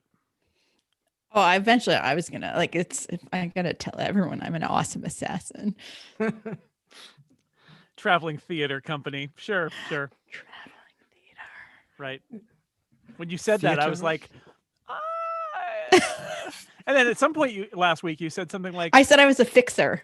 yeah, she takes I was a care of it. She'll fixer. take care of it. I'm And a I'm like, fixer. She will. I fix things by murdering people. Sounds like a confession to me. We have a real origin story that you'll never hear. That's great that Annette and I worked out. Involving it's like star-crossed lovers, and then she's ordered to assassinate me, and then but she couldn't negotiate for me to be saved by Egan Baker, and it's the whole thing. I'll be in the fan fiction. It will. Well, I've got a bunch of backstory for my character that never come out. Yeah, same. Just everyone starts spilling your secrets, and then Work you hard. know. That's right. Let me tell you a story. My backstory is I was a serial killer. Oh no. But I got better. But I didn't do this one. No. Wait, that's my story. I was sentenced to this job for murdering people on a train. Oh no. As a member of the Assassin's Guild, I would have had to fill in paperwork for this. Yeah, you have to leave a receipt. That's what I've learned. That's right. Yes. That's right. That's the important part. The paperwork.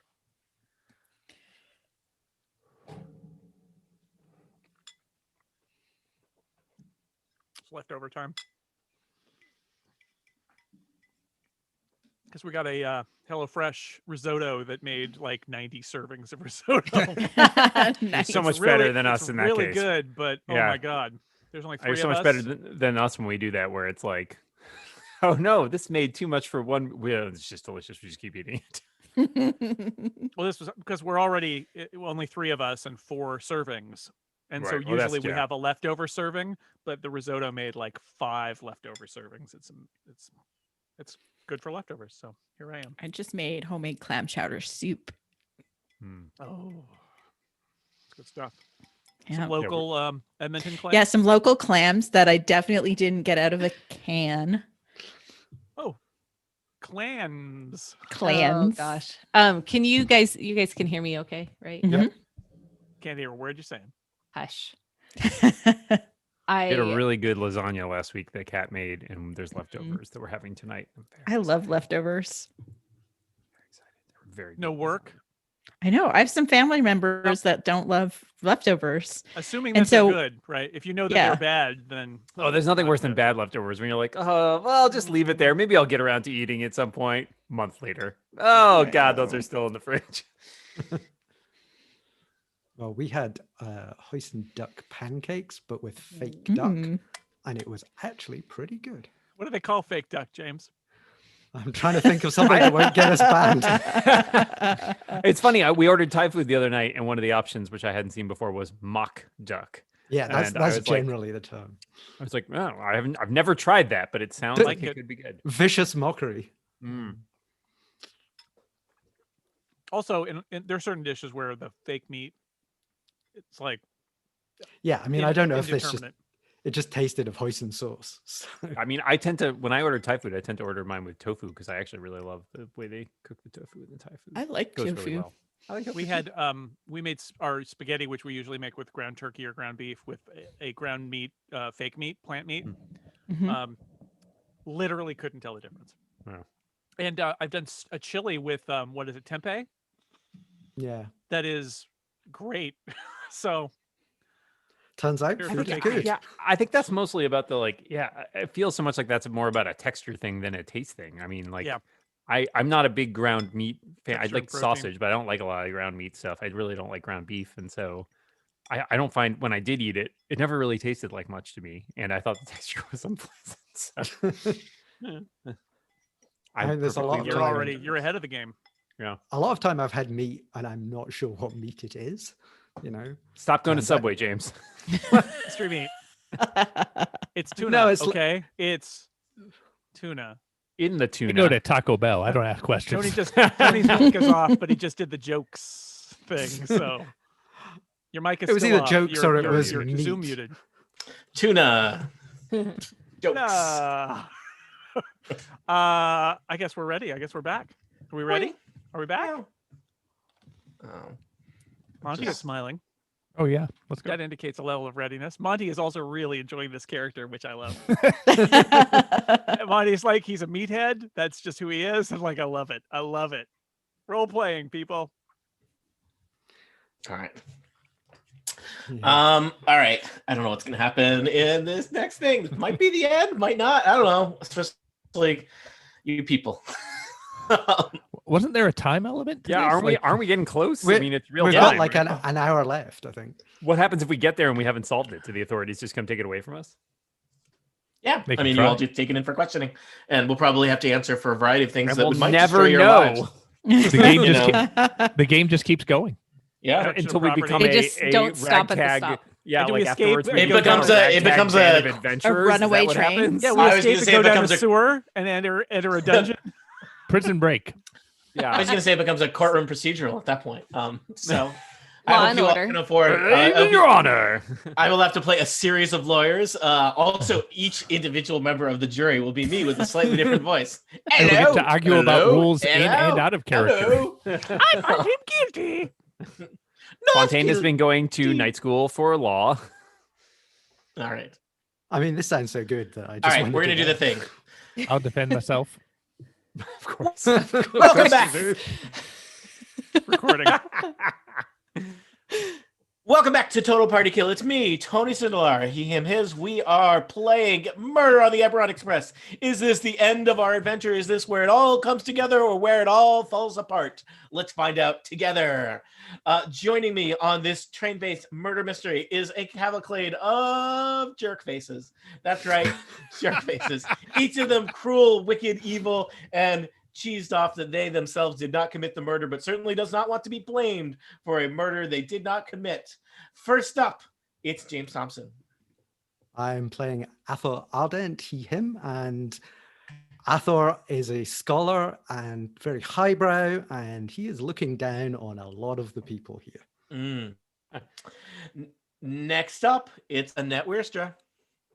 Hello, I am playing Valente, she, her. She might be an assassin, but she is not a dirty murderer. Are you an assassin or are you like a murder or a manager of assassins?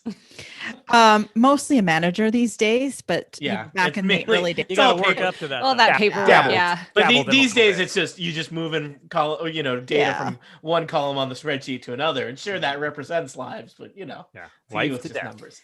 Yep. At Also James Bond joining wishes he us- had one of those cool glamorous dresses. Yeah. Yeah. You heard him right there. It's Monty Ashley. Hi, I'm Monty, he, him. I am playing Jonas Baker, also he, him, a rough-hewn military veteran who everybody seems less suspicious of than I think they should be. Indeed. Next up, it is Jason Snell. Hey there, everybody. I'm playing Kalen, and he is a dude who lives in the deceased pool house, and he's a loyal friend of Egan Baker. Wouldn't kill him, and is in fact probably going to lose everything because he's died. So he's on the case. Also joining us, it's Kathy Campbell. Hello, I play Kahili, who is the not so secret lover. We both use she, her pronouns, and I have no idea how I got on this train or what's happening, but I'm here and I'm present. You don't know how you got on this train? Were you Well, This you- murder you train. teleported? like record scratch style. How did I get here? Not like I It's don't basically- remember. Exactly. Not See? amnesia. Yeah. style. Yeah. Wondering how I got here. Me too. Yeah. It's like Mr. T. She hates train journeys, so she needs to be sedated before. Like I was here witnessing me my on no life, train. but also Cut to 6 where did hours it go earlier. wrong? Yeah. Yeah. And last but not least, Dan Morin. Unless I forgot somebody else. Hello, I am playing Fontaine, the conductor on the lightning rail. Our pronouns are both he, him, his. I have forged a temporary alliance with Kaylin Cool Dude, and of course now I'm thinking about how all the times that I end up picking Jason's bluffs on low definition and worrying. You really pull a great one over on me. Mm-hmm. All right. Well, I'm not really sure what That's just happened the last killer would say, episode. Dan. Did you accomplish anything? Unclear. A glimmer weave dress was inspected. Various cabins were searched, and Kaylin and Fontaine stepped aside to forge an alliance. But is it an alliance based on murder or catching murderers? At this point, the train whistle blows, doot, doot, letting you know that you are but 1 hour away from your destination, at which the authorities will board the train, detain all of you, probably keep you in lockup overnight. A fate worse than death itself for these rich Ponty jerks. Also, some of you have done, even if you did not commit this murder, hey, you might go to jail for it. Also, you've got other stuff on your ledger of misdeeds that probably you are not interested in answering for. So you have but 1 hour to find the murderer, or in the case of the murderer, kill everyone and or get away. Yeah. Dungeons and Dragons, let's go. I assume Kaylin and I will rejoin unless there was anything else that you wanted to discuss before we did. Sure. Yeah, I think we're good. I'd like to talk to Jonas. All right. Various people. Seems like most of you are in the dining car at this point, but people have been kind of milling around. And it is the challenging thing where obviously people would like to keep their eyes on each other, but at the same time, nobody wants to be left alone in a corner with a murderer. And also you're still hanging out in the room with a corpse. So, you know, it is a little bit like distancing yourself in this room is challenging. So yes. Valente and take Jonas it away. Valente and Jonas, thank you. So, Jonas, I assume you heard what Kaylin revealed. So, before, when I said I couldn't prove that your mother was Marithia, I can. I have papers that prove it. I just didn't want to reveal how I had all this paperwork because it comes from, my company, my theater company, and kind of, reveals all the stuff we've been up to or fixing. Theater company with a big interest in genealogy, I guess. Yeah, exactly. You see a lot of those. That's a perfectly normal thing. Can I have those papers? I'm going to hold on to them for now, just in case but I'm here on your side, or, I could give them to you in return for, I would like to continue being able to help your family when you need me.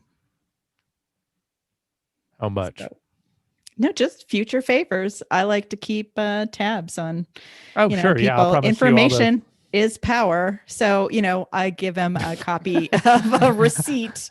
I knew a lieutenant that talked like that once. He was wrong. Information isn't power.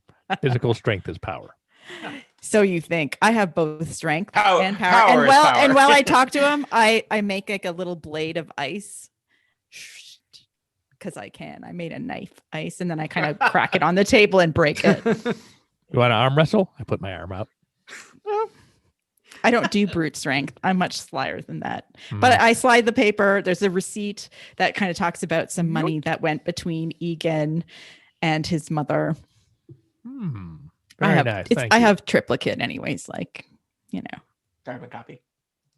Kaylin also had a copy of that receipt, but it's somewhere in the corner of the pool house, and he's really just a slob and doesn't know where it is anymore. Kaylin I pulled it from somewhere in my robes, but you don't really know where it came from because there's a lot of robes. Yeah.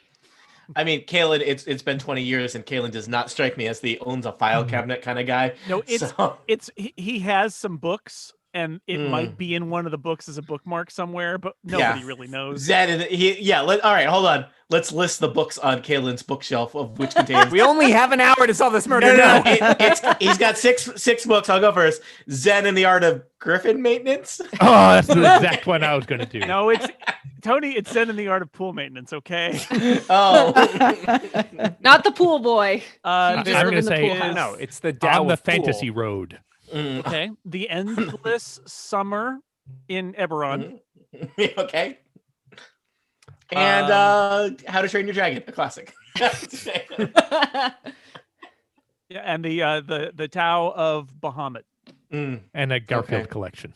Oh, I preferred the I preferred the Tao of Pool. A book called Dwarf on Golf.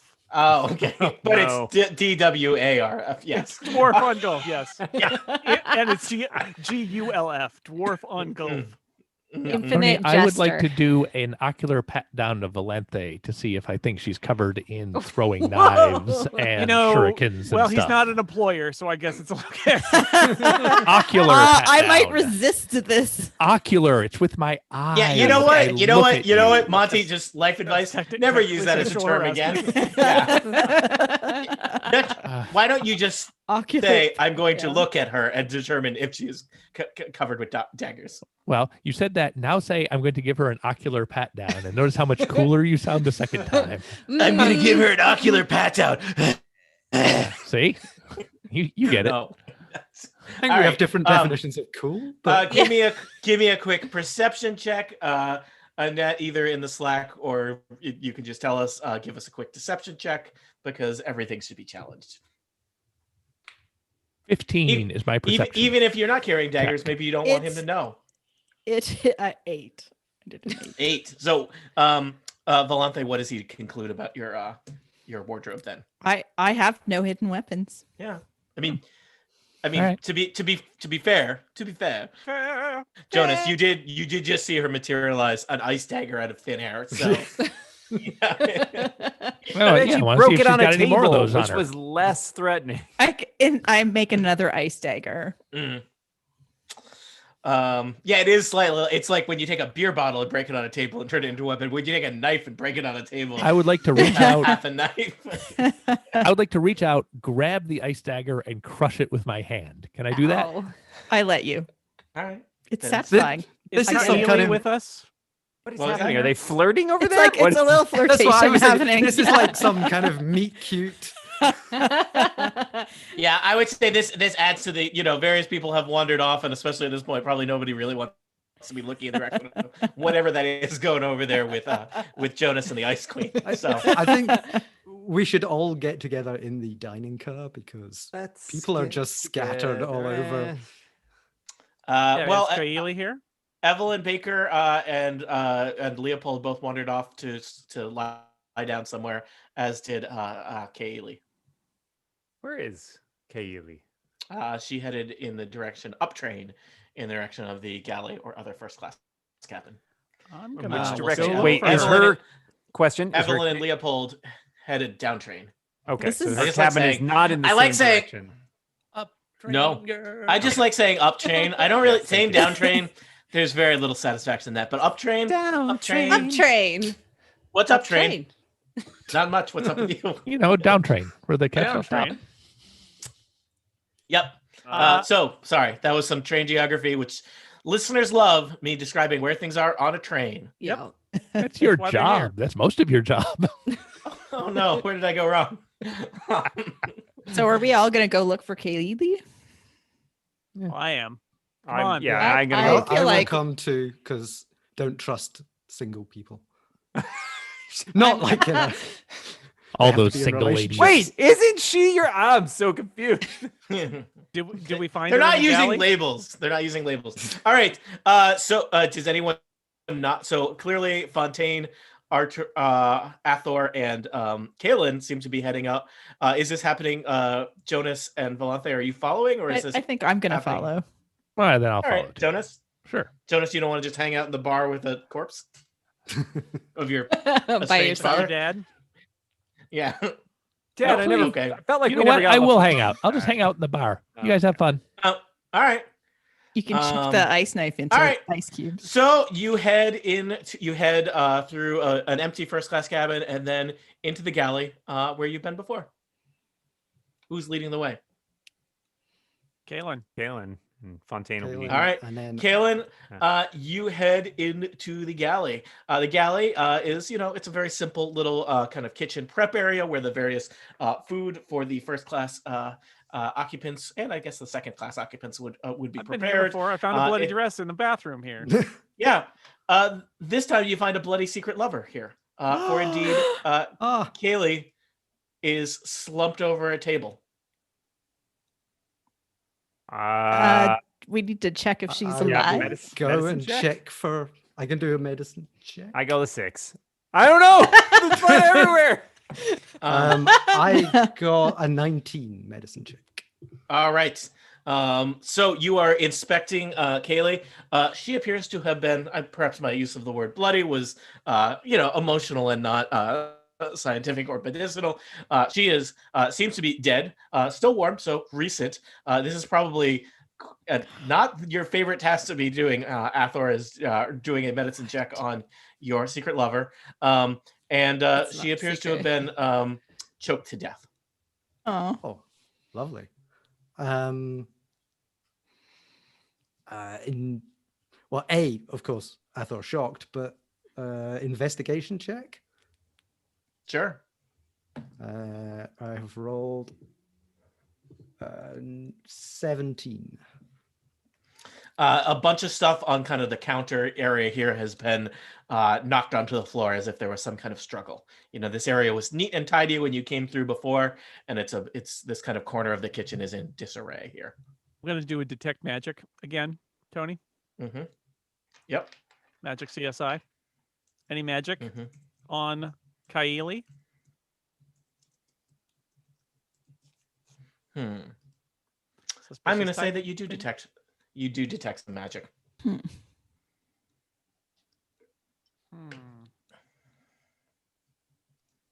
I think Athor is going to back away. Tony, the magic, is it on Kaylee? It's just sort of is it in general around her? Where am I detecting magic? I think it is coming from her.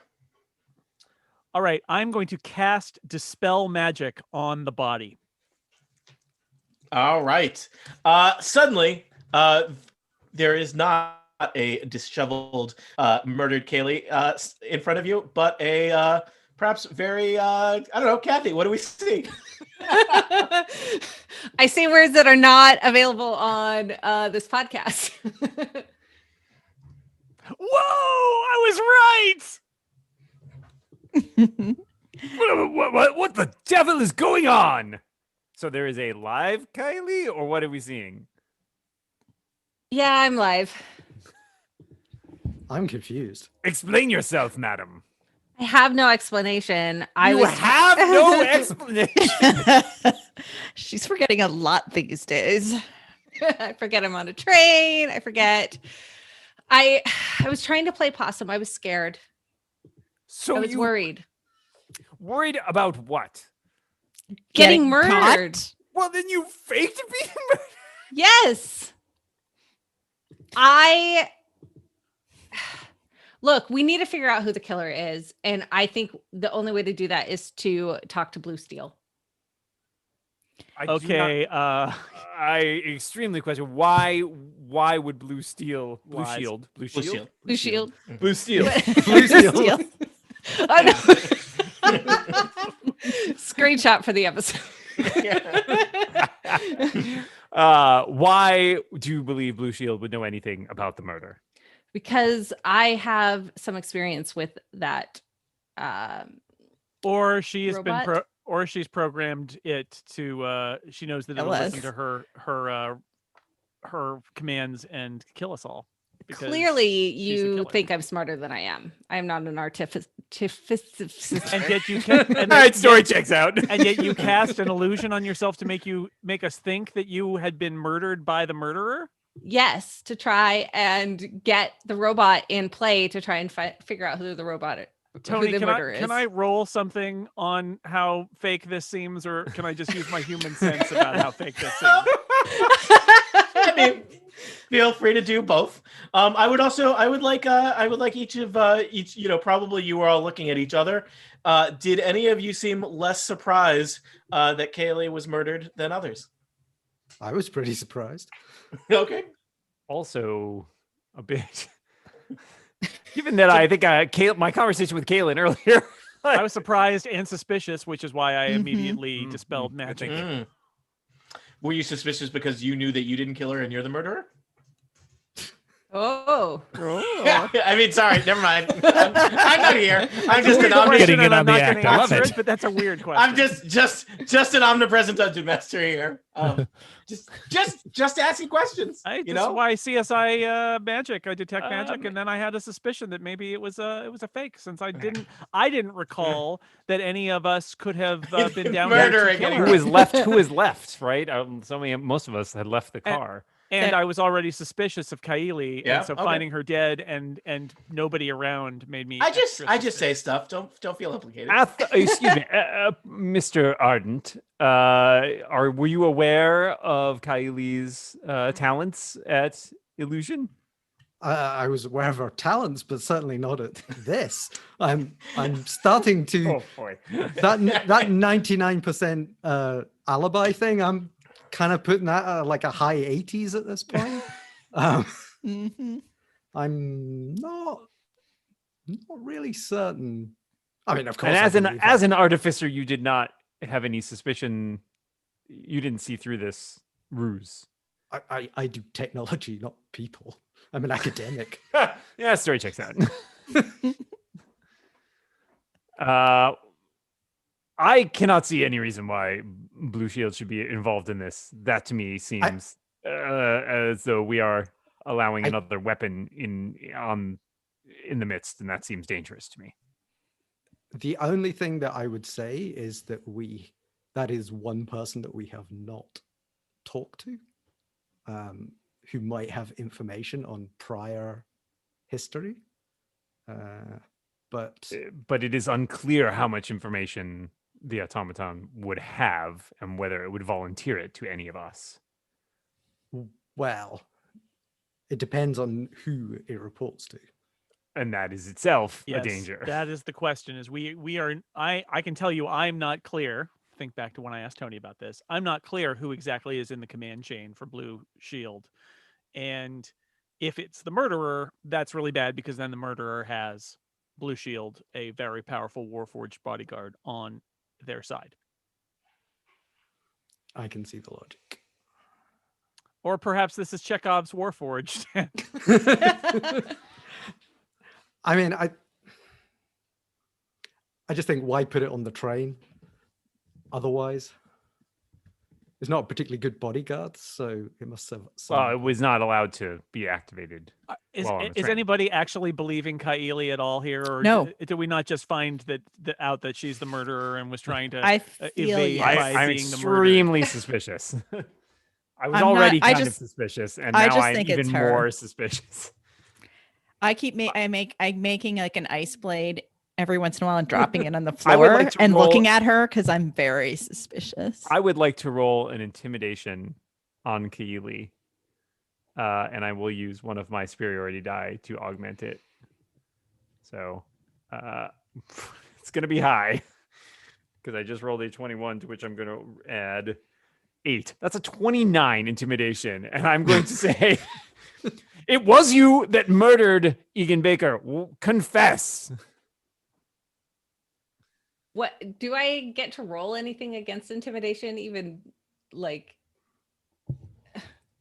I think you can still roll. I don't know what the ultimate don't know- impact of it would What's be. but is it contested intimidation? like Is what, that what do it you would be? roll? I think it would probably be either deception. If she rolls high enough, she'll be like, "No, you confess." Why don't you roll a deception? I don't know. I'm sorry to use these Yeah. skills on someone else. Yeah. I don't know what the right way to handle that is, and I will. You don't have to reveal your role to all of us. Maybe we just reveal it to Tony, and then Tony can decide. Yeah. Right. Yeah. What makes sense?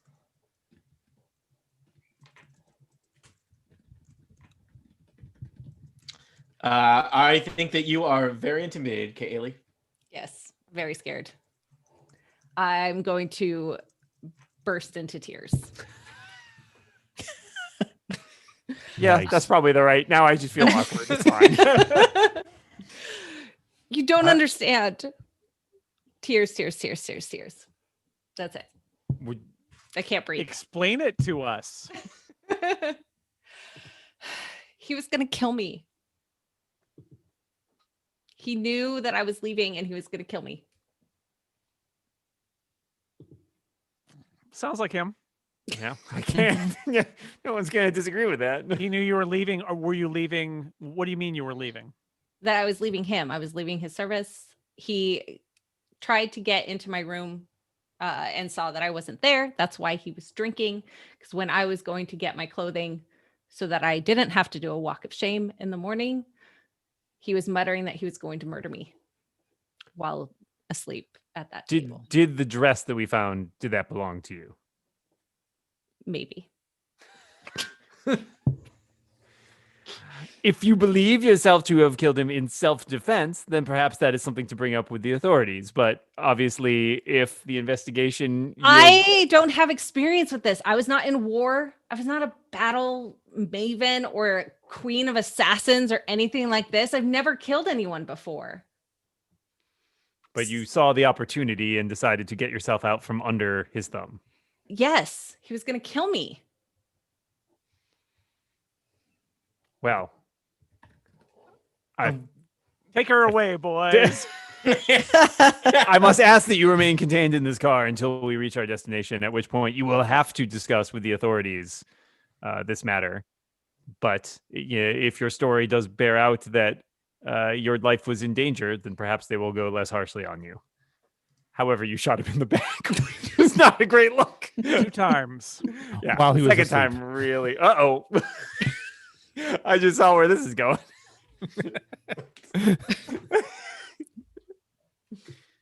I like to be prepared for a variety of circumstances. Okay. Tony, I cast sleep on Kaili. Oh, A spell. a spell. I'll notice. I believe sleep is an. He's area a of sorcerer. effect. Get him. Yeah, sleep is an area of effect. Yeah, that may be a little tricky. That would be a good feature on the train, though. Actually, if you could just sleep the whole Sleep car. everybody. Until Tony, it turns- Sleeper car. Tony, I withdraw that. I cast calm emotions on Kaili to make her Oh. indifferent to the rest of us. That if she is hostile toward us. All right. So wait, you're making her indifferent to you?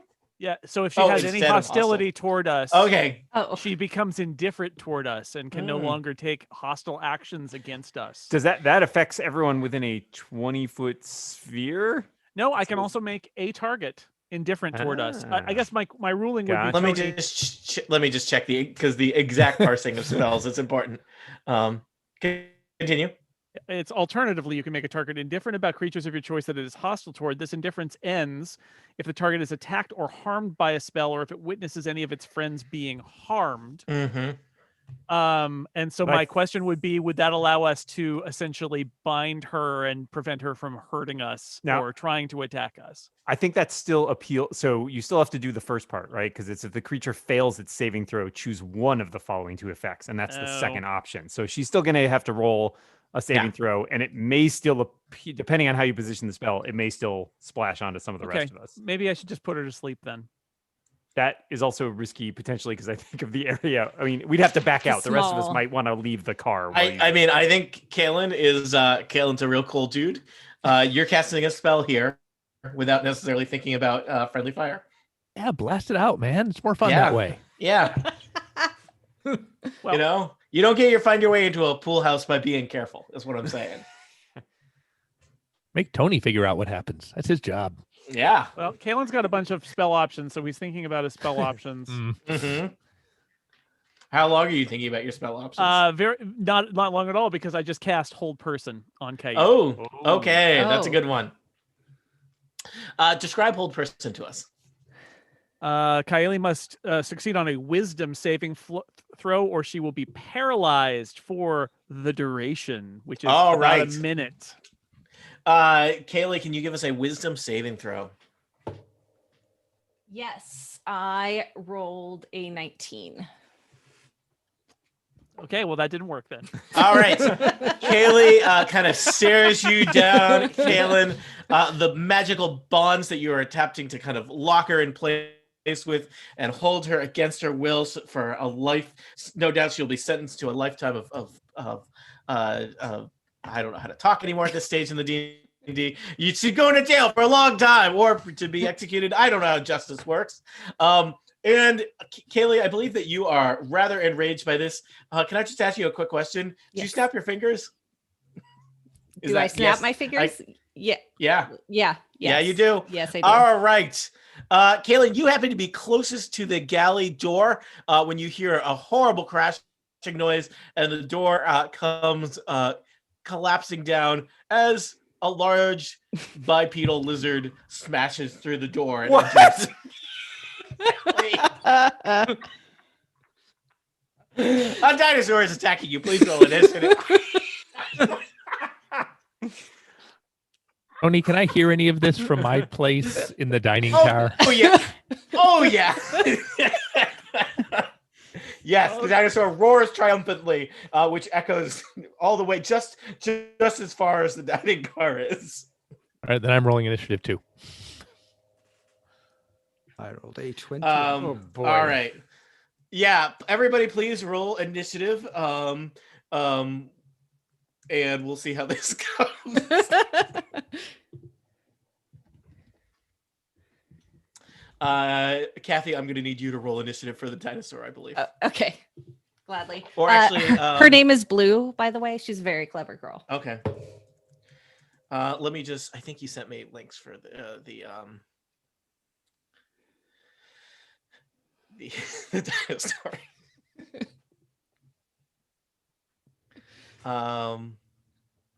Love it. I knew we should have checked the dinosaur's car. Yeah, I did not. You know what? I let a lot of cargo on. I do not recall a dinosaur. Fontaine, as this happened, Fontaine, flashes in your eyes. You remember loading the cargo car or supervising the loading of the cargo car 3 days earlier. There was, of course, Blue Steel, who was kind of like powered down and kind of strapped with lots of cable ties onto a pallet for careful shipping. Lots of various things that went into kind of storage lockers in cargo. You know, various people have their kind of lock boxes with their expensive things that they wouldn't want to keep on their person. And strangely, Kaylee did have basically a large, I'm going to say 10 by 10 metal box with lots of air holes in it that made growling noises as it was loaded into cargo. Didn't think two things about it. You didn't. You know what? I would have answered that on day one if you had asked. Yep. All right. Let's see here. Let me just give the dinosaur a name. She rolled a 9, by the way. I don't have initiative? the ability. Yeah.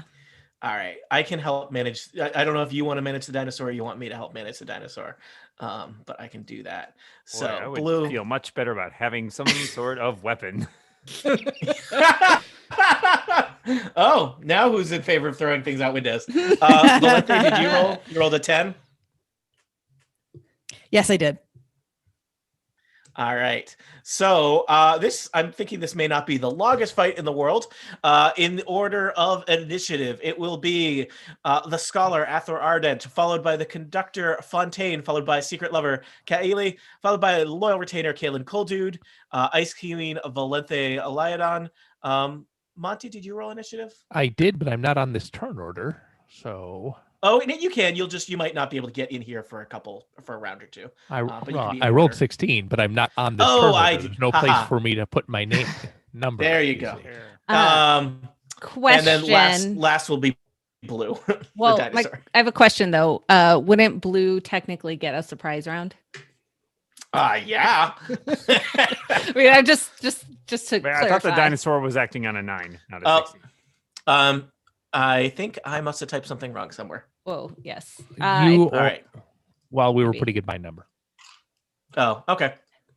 All right. So, yeah, Kathy, I think Blue gets a surprise round. Blue smashes through the door. I don't know how much your characters in the world of Eberron know different, dinosaurs. I mean, they're these weird flightless dragon creatures. They're very strange. But Kathy, would you like to tell us what Blue does on Blue's surprise round? Yes. Blue is going to take a free action to kind of do a very triumphant like roar at the door, Sure. you know, just to announce her presence. Make a banner sure saying "Ride the Eberron Express" drifts in the background behind them. screams from the second class car, all of that. She's then Oh, the second class I'm just car. hold- Sure. bear with me a second. I'm just gonna roll a You got a bear? D10. 3 people in the second class car have died. Oh, I guess I'm fired. Yes, but a rich person has died, and that's what we care about. And then she's going to run up next to me. Mhm. Where hold on. I need to message Tony real quick. All right. Uh, Secret message. Just talking about dinosaurs. Rawr! I'm gonna edit this out later. It's confusing Kathy when I talk I'm and so sing, even though confused. she's trying.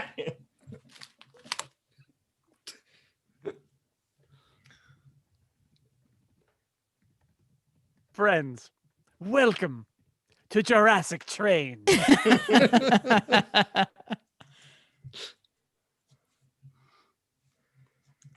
I am Your so scientists, tired etc., etc. of these dinosaurs On on this train.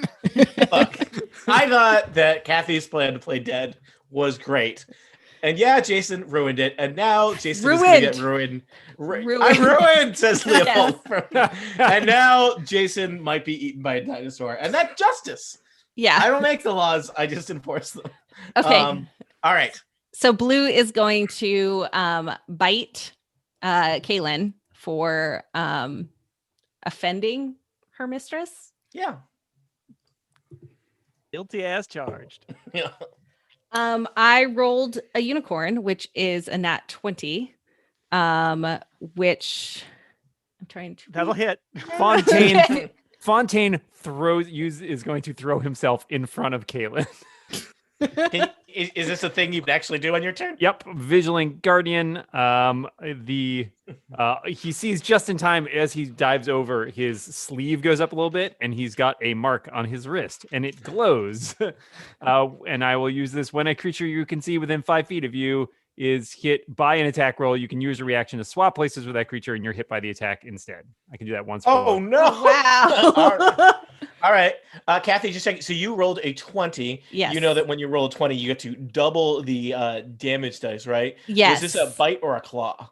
This was a bite. So normally a bite would do 2d10 plus 4 piercing damage. Yes. It is instead going to do 4d10 piercing damage. All right. For this, I don't have enough D10s things, so I'm going to need to pull out my dice by PCalc. James, Will could you enter Fontaine, the code live right or now die. that just jacks all those dice? Thanks. Yeah.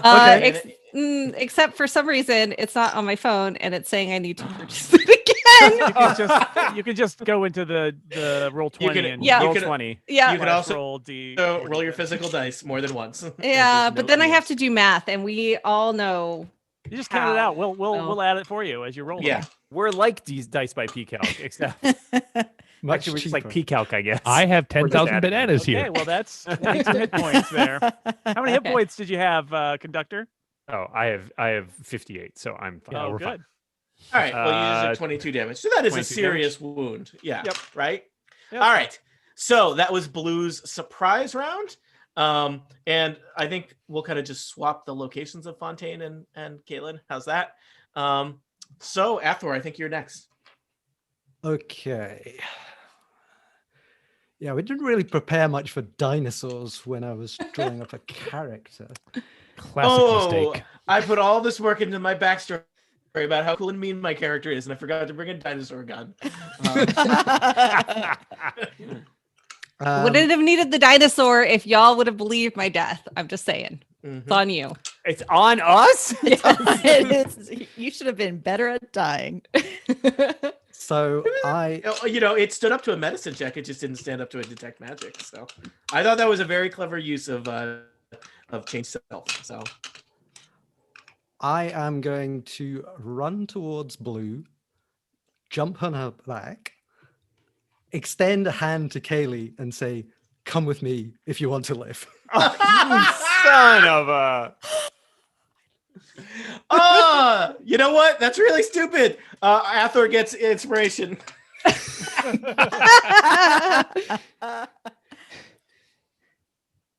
Kaylee, you can, technically you can't take action till your turn, but I'll allow you to respond as a free action. Get off my dinosaur. Get Okay. him, All right. So I think you get an action still, Athor, right?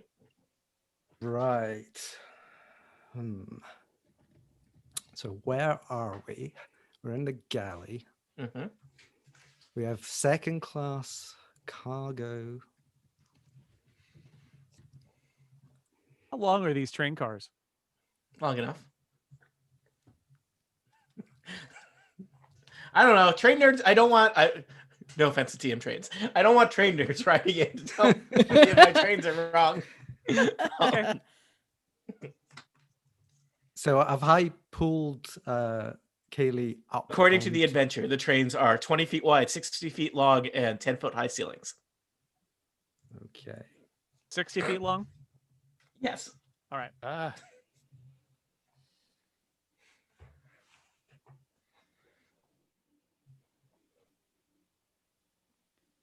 Everybody else freeze? Or just James is just being very quiet. Okay, I legitimately thought Zoom had frozen. It was just you people reading through your spell That's a great list. way to buy Yeah. time. It's like, Yeah. Tony, Well, it was weird because everyone That seemed was a bit- still except Jason. And I was like, or Jason, I stuck in an alternate reality. I know we're all James, reading. James, my making jokes counts as part of your turn. So So in terms, and we can help if you want us. We can help you work through a spell or figure out what does or doesn't work. Technically, we're friends here, except I think you're about to turn on everybody. So, in terms of getting Kaylee onto the back of the dinosaur, is that Mhm. something that happened that I could do as my move and so vault? right, yeah. You pull Kaylee, assuming Kaylee goes along with it. You and Kaylee are now riding a. This is a raptor, is what it is. A Velociraptor, Kaylee. Yep. Yeah. I mean, It makes a triumphant, horrible screaming noise. I've played Super Mario. I know this works. Okay. Woohoo. Looking up train, a word I'd like to see. You can see now that where the sealed, protected doorway to second class was. There's just an open, kind of cavernous hole. The second class carriage is in ruins. You see that there are, there's some corpses and some, as we call them in the trade, pre-corpses or passengers scattered around the carriage. You know that beyond that is cargo. You know that down train is Jonas. Okay. I think. Let's see what You really hadn't thought beyond get on the dinosaur, had you? No. I mean, No. it's like What would you see a dinosaur, you get on it. James, run towards Jonas. I want to punch a dinosaur. You just have to get past me, then you're free. Well, I think that the second class has probably got less secure doors and things to get out of it. So I think heading towards the second. Well, no, because the door. Wait, all right. So you got on, you pulled her on. That's a move in an action. Is there still mileage left in this? Tony said I could do something like my move. I thought pulling her on was your action. James, I don't know what you think you're gonna get. I mean, I'll let you head in a direction, but you're not gonna get very far. Okay. Well, I mean, really. Also, I'm not consulting the rules here on how mounts work and whether this goes on Blue's turn or on Did yours we turn. confirm I think- Kylie was happy to be scooped up and placed? Are you happy to be on a dinosaur? Yes, we can confirm that. Okay. Okay, good. Because you thought you were about to be murdered in a galley Yes. for a second time. This time, not by your own hand. This time for realsies. Yeah, this time for realsy. Yeah, James, I think you decide which direction you're heading in, and you did not have a lot of time to think about it, since apparently you have just decided to switch side and join your secret lover to run away on a dinosaur. I mean, who wouldn't? Yes, Given the so- opportunity, frankly. Left or right, if you want. I think Dice by Peacock can flip a coin for you. I think we're going to head towards the cargo hold. All right. So let's say you, the three of you, Dinosaur and Kaylee, are kind of going to head in that direction. I'm going to say you get to go a little bit because you had already used your move to get up on the dinosaur and then use more of your move to head that way. I'm going to say that, it's a small train. I think that that's probably going to provoke from Fontaine and Kaylin, though I believe you are unarmed because you are passengers on a fancy train. I'm armed. What? I'm also armed. Oh, Yeah, just me. Valente, do you think you are close enough that you were part of this dinosaur scrum? Well, I can cast a spell from a distance. Well, just because this is on his turn, he's moving. Oh, okay. Yeah, so no, moving I past can't. people, they provoke him. So, Fontaine, try and I punch a don't dinosaur. think I'm going to get a chance either because I used my reaction to take that. blow for Okay. Kaylin. Yeah. All right, Kaylin, can you do probably just a basic attack as an action? Hey, remember As a when reaction? I convinced the conductor that my staff was just a walking stick? I do remember that way back when. It's not. Is it secretly a silence walking stick that will change the world of walking sticks forever? It's 15 to hit. Are you hitting Blue or one of the people on I'm hitting Blue, the dinosaur. That'll hit Blue. Yep. You whap Blue across the snout with your stick. Why you gotta hurt the dinosaur? I She's think very you know clever. why. No, I don't understand. It's because you seem dead, but then you got up off the floor. Is and that now a- I'm gonna hit a the crime now? dinosaur. Oh, Wow. Wow. God. Wow. Wow. Wow. 4 damage with my stick. Just a little stick. All right. Just to be clear, Blue has a lot more hit points than that. All That's fine. right, let's keep it moving. Let's see what's gonna happen. The conductor is next. Tony, this is a galley car, and I assume a galley car is well equipped with knives. So I'm going to grab a knife. Yeah. And then I imagine they're in a drawer. You pull the whole drawer out of the thing. A bunch of knives clatter to the ground. There's a vegetable I'll take peeler. the You just sharpest one. They're All right. out. The sharpest Uh, knife is the shortest one. That's Yeah. fine. I'll Paring knife. Okay. run over and basically, before they can go too far, I'm going Yeah. to stick the knife in the dinosaur's throat. Sorry, it's business. Poor Blue. It's I'm- endangered. It's- It is now. That's right. All right, roll it. I've got Blue. stats for this dinosaur, and I'm going to use them. All right. I guess this is it'll be more damage if this rolls damage because that's just rolling. I rolled a 25. What? Whoa. Are you secretly a dinosaur assassin? Is that your secret backstory? Your haunted say past you're in the hired. So Why is that an unarmed strike? what's that? Why is that an unarmed strike? It's the only macro. Oh, I okay. have. So the 25 should be fine to hit. The Mhm. damage will be, Yeah. I guess it's a dagger essentially, right? So it's a D4 plus my strength, which I guess Mhm. is 3. And I'm going to, on top of that roll, because I hit, I'm going to do a goading strike, which uses one of my superiority dice to do an extra. It's a dinosaur, not a goat, so you can't. Yep. do that. So only 10 damage. However, if it on its turn decides to attack, then it has, I believe, disadvantage for attacking anybody. Or sorry, it gets to make a wisdom saving throw. If it fails, it has disadvantage attacking anybody except for me for a round. I'll make a quick wisdom saving throw for Blue. DC Uh, 14. It succeeds. It's a very wise dinosaur. I rolled And an then He's very 18. clever. Yes. I will Clever take girl. a brief moment to use my bonus action to use my second wind to regain some hit points. All right. Yeah, smart. A dinosaur mauls you, and you then agitate the dinosaur further by stabbing it in the neck. Yep, that's what I'm Yep. doing. All right. 15 hit points back.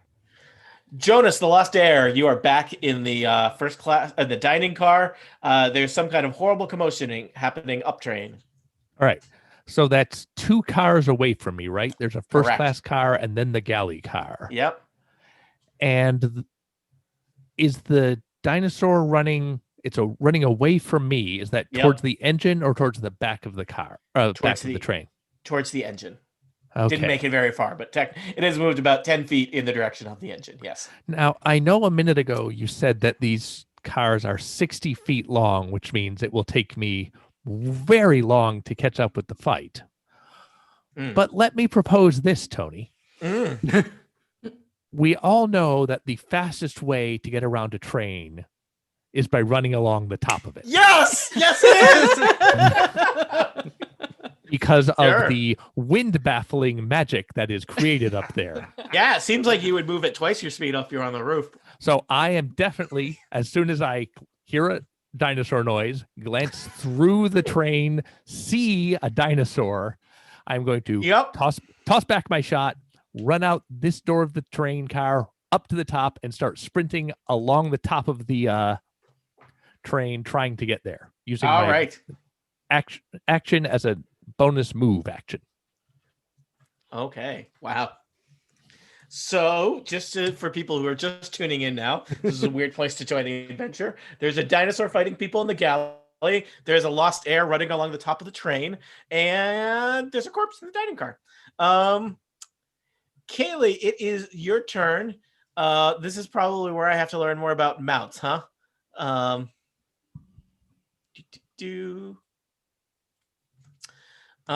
Let's see here. Research, the best part of a D&D podcast. Yeah, let's see. And I am not, I don't think this dinosaur is technically a mount. We let you ride it, but I think there's now the question of like, do you move on its turn? Does it move on your turn, etc.? I mean, to start with, though, I would definitely like to cast Thunderwave. Oh, that is a classic train spell that you use when you're in close quarters on a train with all of your enemies behind you. All right, let's do it. Thunderwave. And aren't you glad that you ascertained that there were knives all over the floor just a second ago? It pushes everything away from me. Everyone needs to make a Constitution saving throw. Yep. And you're on top of blue currently. Yes. I rolled a 20. Oh. Yep. I rolled a 5. Well, I rolled a 12. Yeah, it's 15.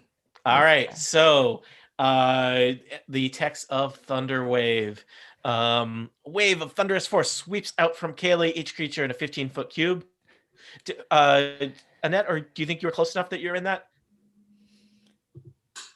Doesn't look like it to me. No, I feel like maybe I'm out. Okay. I wasn't sure how literally you were on the map or not. So, Kaylin, you totally failed. On a failed save, a creature takes 2d8 thunder damage and is pushed 10 feet away. On a success, that's Fontaine, takes half as much damage and isn't pushed. All right. So, Kathy, roll us a 2d8 damage. In addition, unsecured objects, there's a lot of those, that are completely within the area of effects are automatically pushed 10 feet away from you by a spell effect, and the spell emits a thunderous broom audible to 300 feet or 5 train cars in either direction. Thunderous broom. Those thunderous brooms, 8 plus 5 is 13. All right. So this is Tony, every creature, not just every enemy? Yeah. Yeah, but it's directional, so you can point it. Tony? When I'm hit with the thunder wave, so this definitely doesn't hit. Nice. Monty, so this definitely doesn't hit the dinosaur that is between. It's her... originating from me. Yeah, but you're behind a dinosaur's head. Well, you aim it. It comes from your hand. I think she's pointing backwards though. Yeah, The dinosaur's running one way, and I'm back. Doing a very, fancy like James Bond reverse mount. James Bond's car lays down the oil slick. This is like the dinosaur lays down the head. This is like when you're riding a horse, you wouldn't accidentally shoot your horse in the back of the head unless you're me playing Red Dead Redemption. Every time. In which case, I meant to do that. The horse had it coming. Why? And it was simply an accident that I did it here, miles from the nearest civilization. All right. So 7 times is the moment that I'm hit by the thunder wave, I disappear and I reappear as far down the second class car as I could see through the little smashed doorway using Misty Is this Escape. some kind of, I was going to say Misty Step, Misty Escape? All Misty right. Escape. And so now I'm in the second class toward the cargo hold. Would you like me to name some of the passengers in second class that you'll never meet? No. Let me tell you the stories of Anya, Ben, Sam, David, Laura, Alan, Lorcan, and Nico, Kalen, and Wes. All right. So you managed to teleport ahead of them, putting yourself in the path of blue. You did. Still So not did even you my avoid turn. the damage? And you avoided the damage through doing that? No, I took the damage and then All right. escaped. All right. And Fontaine, you took the damage. Yep. And Valente, you were outside of that area. All right. Kaylee, what else do you do? Is that your turn? Did we discover how movement with mounts? I am going to say, this is my quickly making house rules for things. I'm going to say that Athor got on the dinosaur first. So Athor is the driver. You're riding shotgun on a dinosaur. Okay. So we're going to say that Blue will attack on Blue's turn and can move as Athor's movement on Athor's turn. Athor, you will know, Blue instinctively tells you that Blue has a speed of 60 feet. And because otherwise you don't get to move multiple times. It's just as if you're driving a car, the car will not go faster if you change drivers every 10 seconds. I'm thinking of a specific incident where somebody tried that in real life and it went poorly.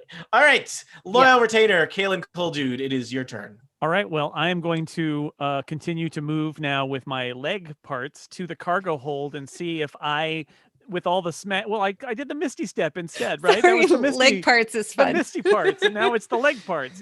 So, Tony, tell me, I am running in there to see if the smashing up with a dinosaur emerging from a box has also potentially given me access to blue shield that I might activate our Warforged bodyguard. All right. Well, normally only the conductor would have the key to the cargo hold, but it turns out a dinosaur is the ultimate skeleton key. It's a skeleton dinosaur? The inside of the cargo hold is dimly lit. There's a double door side where cargo is loaded and unloaded. In addition to, there is a heavily armored door at the far end that would go to the engine that not even a dinosaur, not even a magic dinosaur could tear open. There's all kinds of lockboxes and chests and crates and barrels, which are basically just round crates all around here. They're generally stacked pretty neatly and kind of strapped down so they don't Tony shift really likes during describing passage. crates. Yep, I do. I played a lot of video games. I know all about crates. Especially those lazy video game developers that they love crates, but have those willowy armed keyboard jockeys ever seen a pallet? Never. Yeah. Looking at you, James Thompson. You wouldn't know Could be a pallet ton if it more slapped you forklifts in in these games. Yeah, I'll tell you the P and P calc does not stand for pallet. That's for sure. Disgust me. So. Wow. All right. So now that I've taken down all of software crates for you, Tony. Too many crates. Yep. Oh god, I'm getting crate. Can I activate the Warforged? Blue Shield is resting there. He's kind of on a chair strapped to a pallet. That's right, a pallet, because this is my adventure. And he is deactivated. So do you want to use your action to activate Blue Shield? I do. All right. Blue Shield, as his name describes, is a large hulking battle mech. He would have been used in the war, but has continued to serve the Baker family as a devoted bodyguard. Devoted because he's programmed to be devoted. And so you activate him. Blue Shield kind of straightens up in the chair and just kind of flexes, and all of the various straps that were holding him in place so that he didn't get jostled kind of just sprawling off of him, and he turns and looks at you with glowing eyes. And I say, Egan has been murdered by Kaeli. She is now attacking us and trying to escape. Stop her. Okay. I'm going to need to add I appreciate you leaving the command there, so that was good. Yeah. All right. Hold on. Let's just see here. Wait to make my life more complicated. Also, completely lost track of when we started this adventure. This second. We are at 55 minutes, right? I think this one may just be a long one. How's that? Okay. All right. Blue Shield rolls initiative. Blue Shield has rolled a 14. So I think that means it's not going to be Blue Shield for a little while. And let me find a mech token. Did I catch you by surprise? Yeah. All right. Kaelin is playing the hell out of this game. That's all I'm saying. Yeah. Loyal retainer. That's why you got to have a loyal retainer. I say. Right? Especially one that's Mr. Jason Snell and specs his look it up. character. I've like played D&D for like 7 years now, Yeah. something like that. I don't know, long time. All right, there's Blue Shield on the map, and I'll add Blue Shield to the turn order. We'll say that before the last thing that Blue Shield does on your turn, Kaylin, is Blue Shield's eyes change from white to red. Ooh.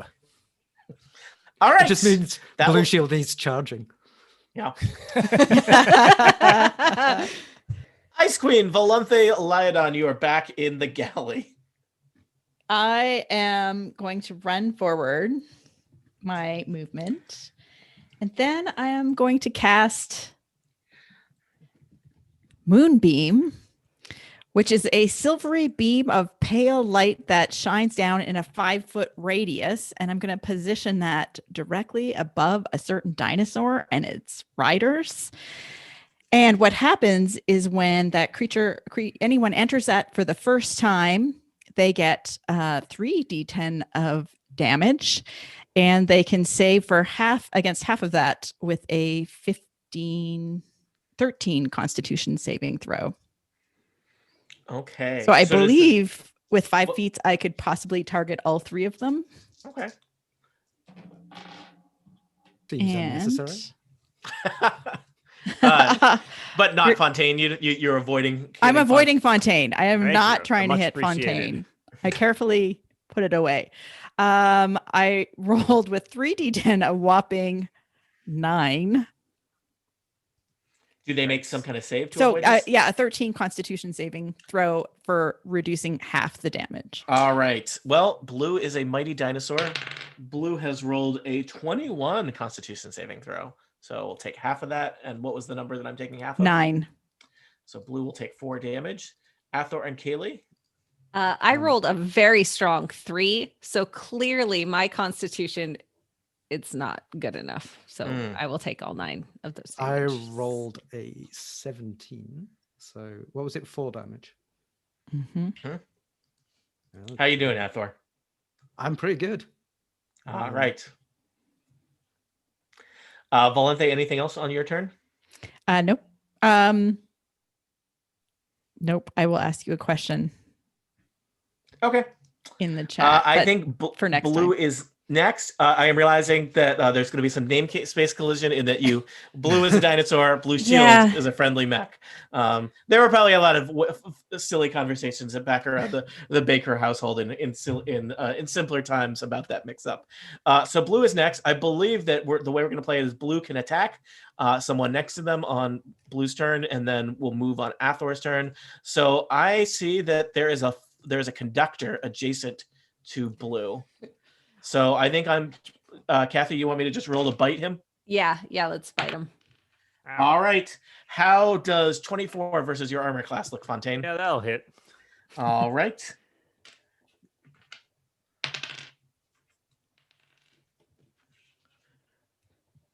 $15 piercing damage as Blue takes a bite out of one of your old war wounds. Ouch. Also, your fancy conductor's outfit with those shiny brass buttons ruined. Good thing Good you have a job. glamour weave. Glamour weave, yeah. That's evidence. Athor, you are atop Blue.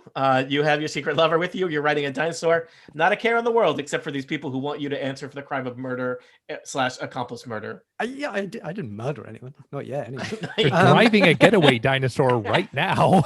Yeah. I mean, so how far can Blue go in a turn, and how 60 long feet. and how long is each car? Coincidentally, 60 feet. Right. Measurement is 1 car. Yeah, one dinosaur's length. So the dinosaur is going to basically, I think, travel 1 car forward. Well, before it does that, as soon as it moves away from Fontaine, Fontaine is going to attack it. Yep. You haven't had a turn since the last time you took your reaction. Yeah, I did. But your turn is next. Yeah, you Sure, did. yeah. Okay. But all right. I took my reaction before I took my Oh, first okay, turn, you're right. because All it right, was my when Blue mistake. attacked. I Yeah, apologize. so this is, so I still I'm on have top of my- a train. Yep, no worries. We're very thankful for your awareness, Monty. Situational awareness. Yes. Damn it! I thought I just added a dagger here. There we go. Dagger. So can I just roll that now? Should have taken that thrown weapons build. Yeah, no kidding. So an 11, which probably won't hit a dinosaur, huh? It hits it, but it does not puncture its scaly armor-like skin. Oh dear. Okay. Yep. Did I? Turns out you should bring more than a kitchen knife to a fight with a dinosaur, Dan. I didn't know there was gonna be a dinosaur. Do I get an action in this? Yeah. Sorry, you talked about movement first, so I thought you wanted to do that. So blue is facing blue shield through the second class doorway with Kaelin next to blue shield, and I am going to take a chance here. As I established right at the start of this, Are setting you this gonna tell up. Kaylin to get on the back of the dinosaur with you? No. Oh my god! More the merrier. I like to be clear. There are only 2 seats on this dinosaur. Guys, free dinosaur ride. This is the best murder ever. So I established early on that the reason that I was annoyed with Egan was that he stole all my work on the Pascal 5000 and turned it into a war machine. My bet is that the Blue Shield systems are based on the Pascal 5000. If that's the case, I may have planned. Is there a back door? There is a back Robot. door in the code, which I wanted to prove using Blue Shield that he'd stolen my work. So I am going to try and shout through the door to Blue Shield and say, Yeah, there's no door there. There's a there's dinosaur doorway. through There's this a sort doorway. of cartoon Dinosaur-shaped hole. dinosaur-shaped hole, Yep. Flintstone style. I'm just going to shout. I'm going to say something along the lines of. I love these plans to start out real specific, and then they're like, This is Athor authorization Alpha 42. All right. Did the lazy, petulant Egan Baker recycle some stolen code in the construction of Blue Shield? Let's find out. I want you to make Athor a DC 15 Arcana check. Okay. I have rolled a 24. All right. Blue Shield looks at you with green eyes. Hurrah. Okay. Do you want to give Blue Shield an instruction? Blue Shield, defend Kylie, me, and Blue. Okay. From all attacks. All right. Things are getting increasingly complicated. Something I love as a dungeon master. Back in the galley, it's Fontaine. All right. Well, how far did they get? I moved them 60 feet, basically. They're at the end of the second class car, yelling into the cargo. Should have taken my exit surge when I could. Oh, I can also attack. Sorry, this is the problem with paying level 6 characters. Technically, I have like 2 more attacks I could have done on my turn, and I totally forgot. Cool. You were not expecting a dinosaur. You were still collecting your no one your expects thoughts, your the service, dinosaur. your preferred service revolvers, safely under lock and key in your cabin. So you've been improvising with this kitchen knife. It's not ideal situations. All right. So you said 60 feet away? Yep. All right. So I can run twice and catch up because I can use my move and my dash. Then I can use my action surge.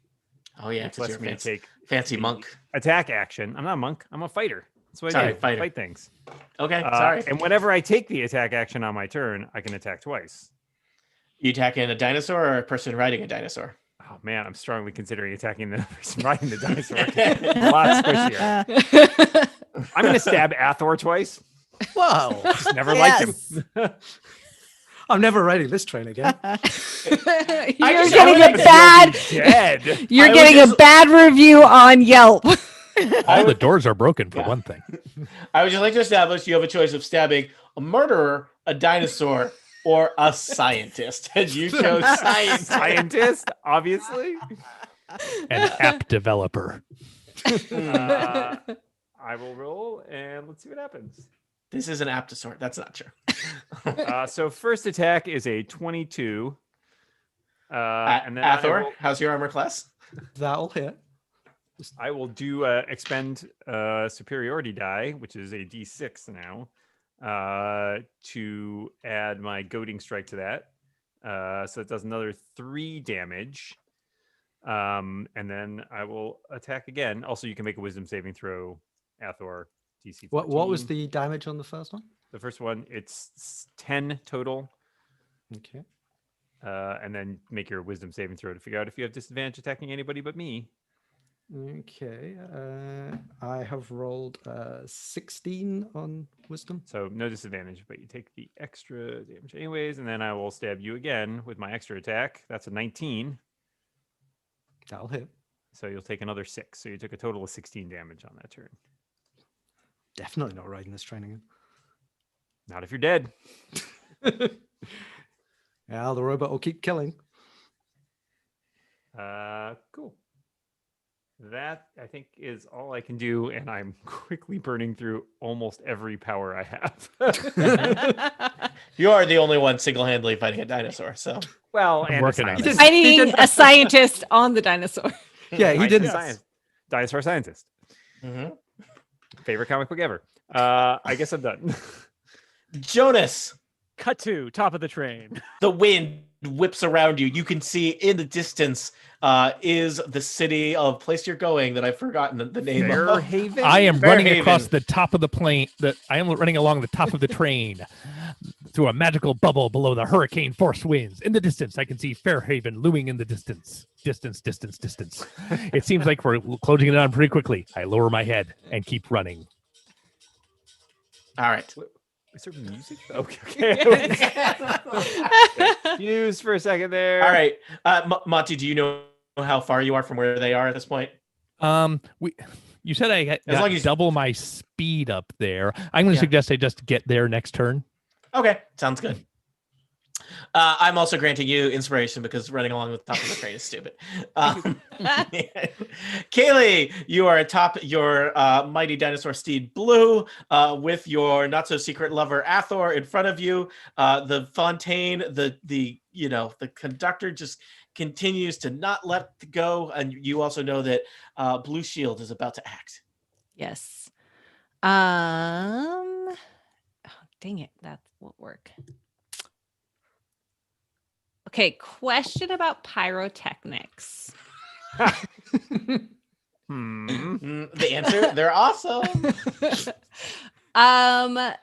So choosing an area. Area. Area. That's how they say it. Yep. That's not like Thunderwave was. It includes me because Fontaine is so close.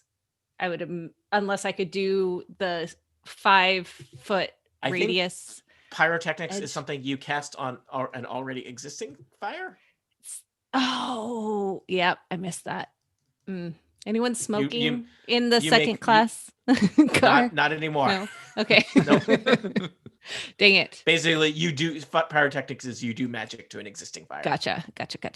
Just let me hold on a check. Yes. Fontaine, were you smoking a pipe at this moment? Not while I was chasing, but I am holding Were a knife. you making s'mores around a small campfire that you brought with you into this cabin? No. I don't All right, think so. there are no visible flames. Sorry. Darn it. Okay. However, action. Okay. I would like to cast Charm Person, please. Oh, On Fontaine. okay. Now we have a dinosaur, a robot, and I can. Do we all end up just escaping on the train together as a crime That's a family? super weird murder on the Orient Express twist. All right, you attempt to charm a humanoid you can see within range. Fontaine, check. Fontaine must make a wisdom saving throw and does so with advantage if you or your companions are fighting it, which you are. All right, so wisdom saving. Okay, wisdom, not my strong suit. Yeah, well, if you were That so was wise, 3. you would never got. Remember, with advantage. Yeah, I know. That's why I'm building up to it. 13, not great. Yeah, it needs a 15. All right. It is charmed by you until the spell ends, which is an hour, or until you or your companions do anything harmful to it. The charmed creature regards you as a friendly acquaintance. Hi. When the spell ends, the creature was charmed by you. All right. And then for my bonus action, I would like to do healing word on my companion. On blue or on is that On Whoa. Kick Athor off. I blew away. 2 All right. plus your spell casting ability modifier, which I definitely know. To the top of the Plus spells 4. section. Okay, so 6. Yay. So Athor, you get 6 hit points. Sounds good. All to me. right. So we reach a kind of programming question here of Blue Shield has been activated.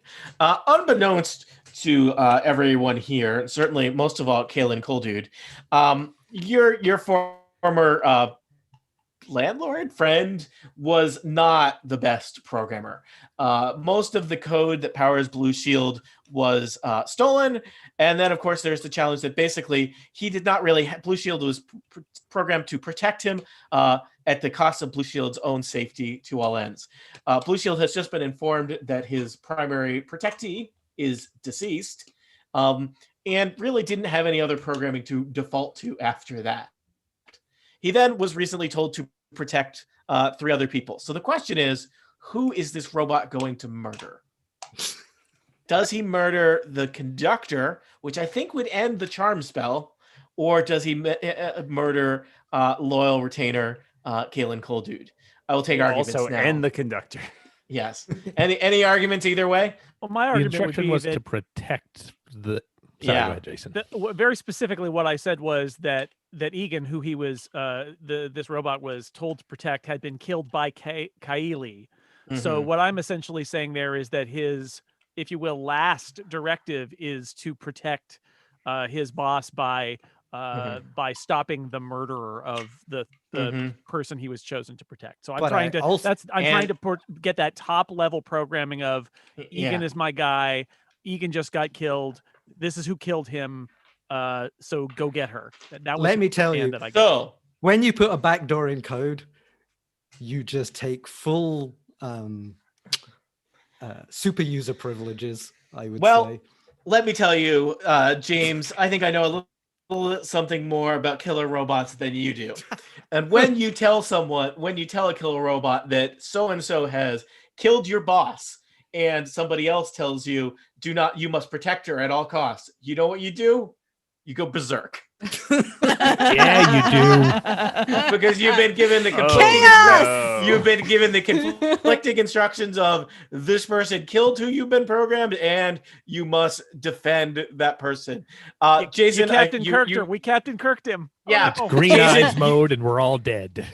Jason, you made a very compelling argument, and I apologize that you happened to be standing closest to Blue Shield at the time that this happened. So let's see here. Finding Blue Shield stat block. Where's Blue Shield stat block? All right. Let's see here.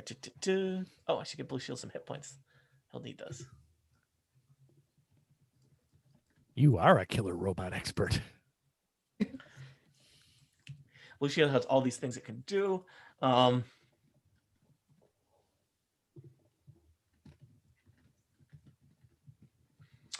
right.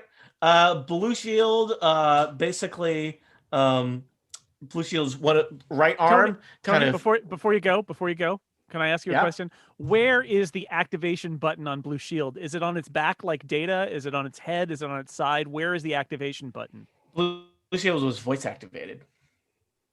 Oh, so I just said wake up, and he popped up and snapped all of his restraints. Yep. Okay. And did he move? I'm just saying it's possible that he is stepping toward the exit to the cabin, and I'm behind him, and he wouldn't even see me. I think you came in, and I think he was focused on you because you talked to him. All right. Well, I did talk to him. I can't dodge that one. Yeah. No. Yep. So Blue Shield's right arm kind of rotates, and suddenly is a large sword.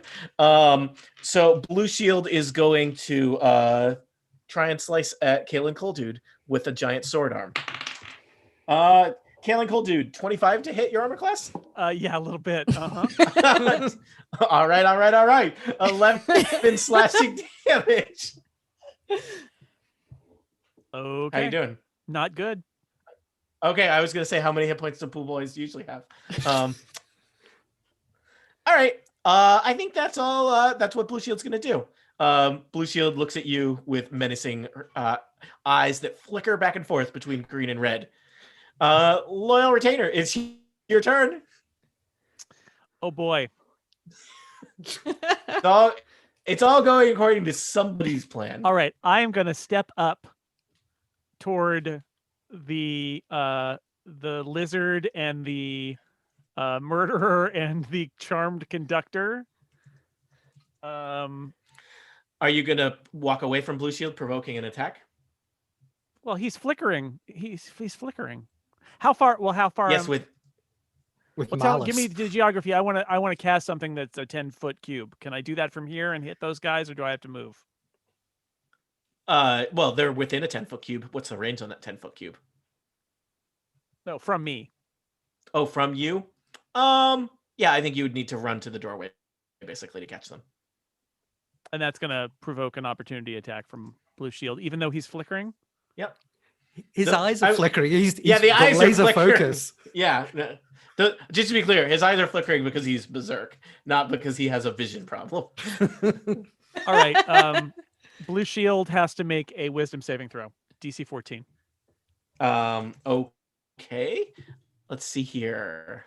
Blue Shield has to make a wisdom saving throw. Blue Shield's wisdom is surprisingly good.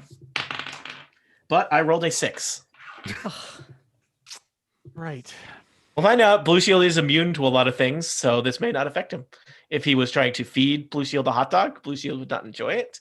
If he was trying to poison Blue Shield, he would resist it. What were you doing to Blue Shield? He's charmed by me. What? People just using charm left and right. Let me just check. Can you charm a robot?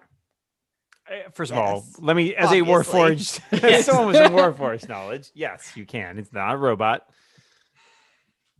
Yeah, I guess. Robot or not. You Not have a charmed Warforge. You have charmed Blue Shield. Blue Shield never regards you as a friendly acquaintance. Remember, friendly acquaintance. Yes. Not, but Some buddies. it is a berserk robot that views you as a friendly acquaintance. I'm just saying, he hits me again, and I'm going to die. Mm-hmm. And there are other people within very close view. Yeah. And so I've charmed him, and I'm gonna move away and maybe hide behind a barrel or something. All right. There is the cargo hold is rich with barrels. And weapons. Yes. Yeah. Do you want to do anything else, Kalen Colddude? Nope. Can I perceive if there are some weapons at hand amidst the dinosaur smashed items? Yeah. Hold on a second. Let's see here. Roll me a d12. Okay. 8. You cower behind a large crate. The top of the crate has been broken open, probably by dinosaur-related mayhem. Peering into the crate appears to be full of butter. Is it in a shape of anything? Or Yeah, it's crate shaped. Is it salted or hide. unsalted? Is the dinosaur lactose intolerant? To be determined. It is a large cube of butter in a crate. I had you roll on a table. The other options Slippery were butter. great. Yep. Hard to run. All right. out. Hiding behind the butter. That's it. Aw. All right. Valente, are you next? Sorry, there's a lot of you now. Yes. Now that okay. everyone has like a pet. Valente. Well, speaking of pets, I'm going to turn into one. I turn into a baby polar bear. All right. So cute. Which means I can move faster. Be right back. I'm And- gonna go get a Coca-Cola. Since you're hiding in the butter, it's cool. So I move forward. I use my that's my action. Then I move forward, and then I'm going to use as a bonus action Misty Step. So as a polar bear, I'm briefly covered in a silvery mist, and then I teleport another 30 feet so that I can get closer up into the action, and that will be my turn. And then I've given you a polar bear icon that you should have the ability to move. Aww. All the buddies. Yep. So many buddies. All right. Annette, where did your polar bear or where / you? I think looks it like a can polar bear. end up around like not quite up there, but about there. I Okay. feel like when I wrote All the right. first act of this murder mystery, it did not occlude to me that the third act would be Dinosaur versus Baby Polar Bear. Versus killer robot. Versus robot. All right. So a polar bear. Eat it, Chekhov. Rampages through second class. What did I do? All right. Captain. Blue. Very illogical, Yeah. Captain. Yeah. Blue, the dinosaur, I think would attack Fontaine, but Fontaine is no longer a threat because he has been charmed. Charmed. And that and biting him would break the charm. Yeah. So I think that Blue basically skips Blue's turn. No, she would like to yell and scream her frustration at getting stabbed. Exactly. Good stuff. All right. Ather Ardent. Right. I would say this train is made out of metal. Correct. Okay. I am going to use heat metal Oh, to no, try and blow a hole in the top of the train Mhm. above where we are. Blow a hole? Well, like Melt a hole. melt a hole, like in front of us, not above us. It is Not heat immediate- metal, not melt metal. And there Yeah, is but a it does a long- lot of damage to said metal. Okay. Where, by the way, where is Jonas? That's a I good don't think question. you- You haven't seen him since you all went off to look Yeah, at this I alleged don't- corpse. Athor, Monty hopefully knows where Jonas is. You do not know where Jonas is. That's fine. If he's standing where I try and blow a hole, we'll play that.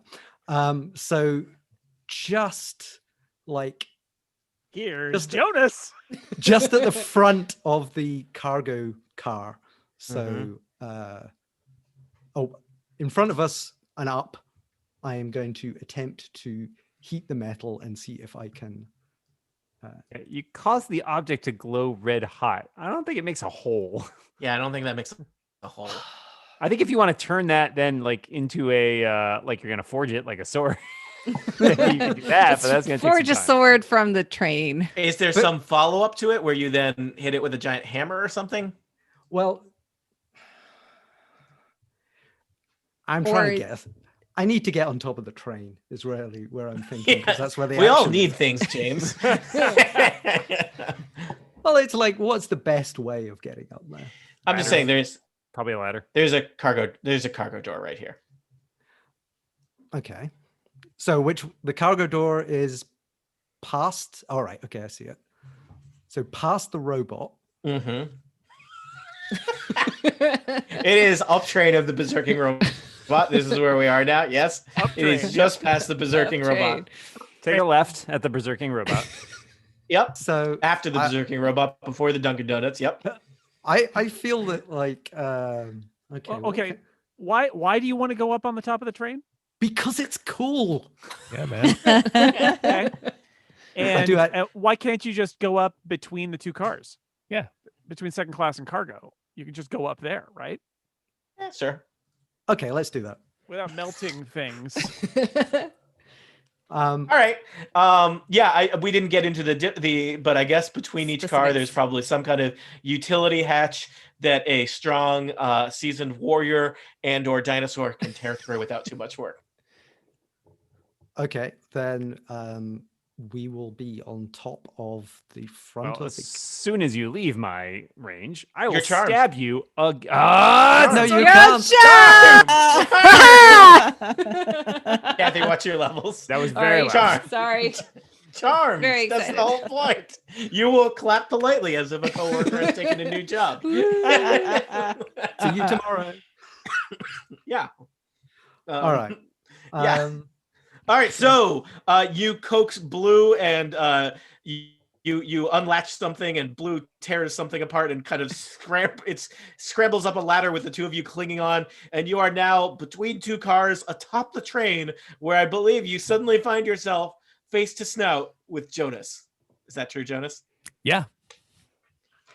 Who possibly just didn't want to miss out on any of the action. Jonas, you miss the whole is Kaylee a corpse or not? You miss the appearance of a dinosaur until now. The dinosaur just appeared for you. I heard the dinosaur. You heard the dinosaur. You didn't know what kind of dinosaur. You didn't know what color the dinosaur was going to be, but now you do. It's blue. So, Athor, I think that's your turn. Okay. All right. Conductor. I have a question. Yeah. The which of you charmed me? Me.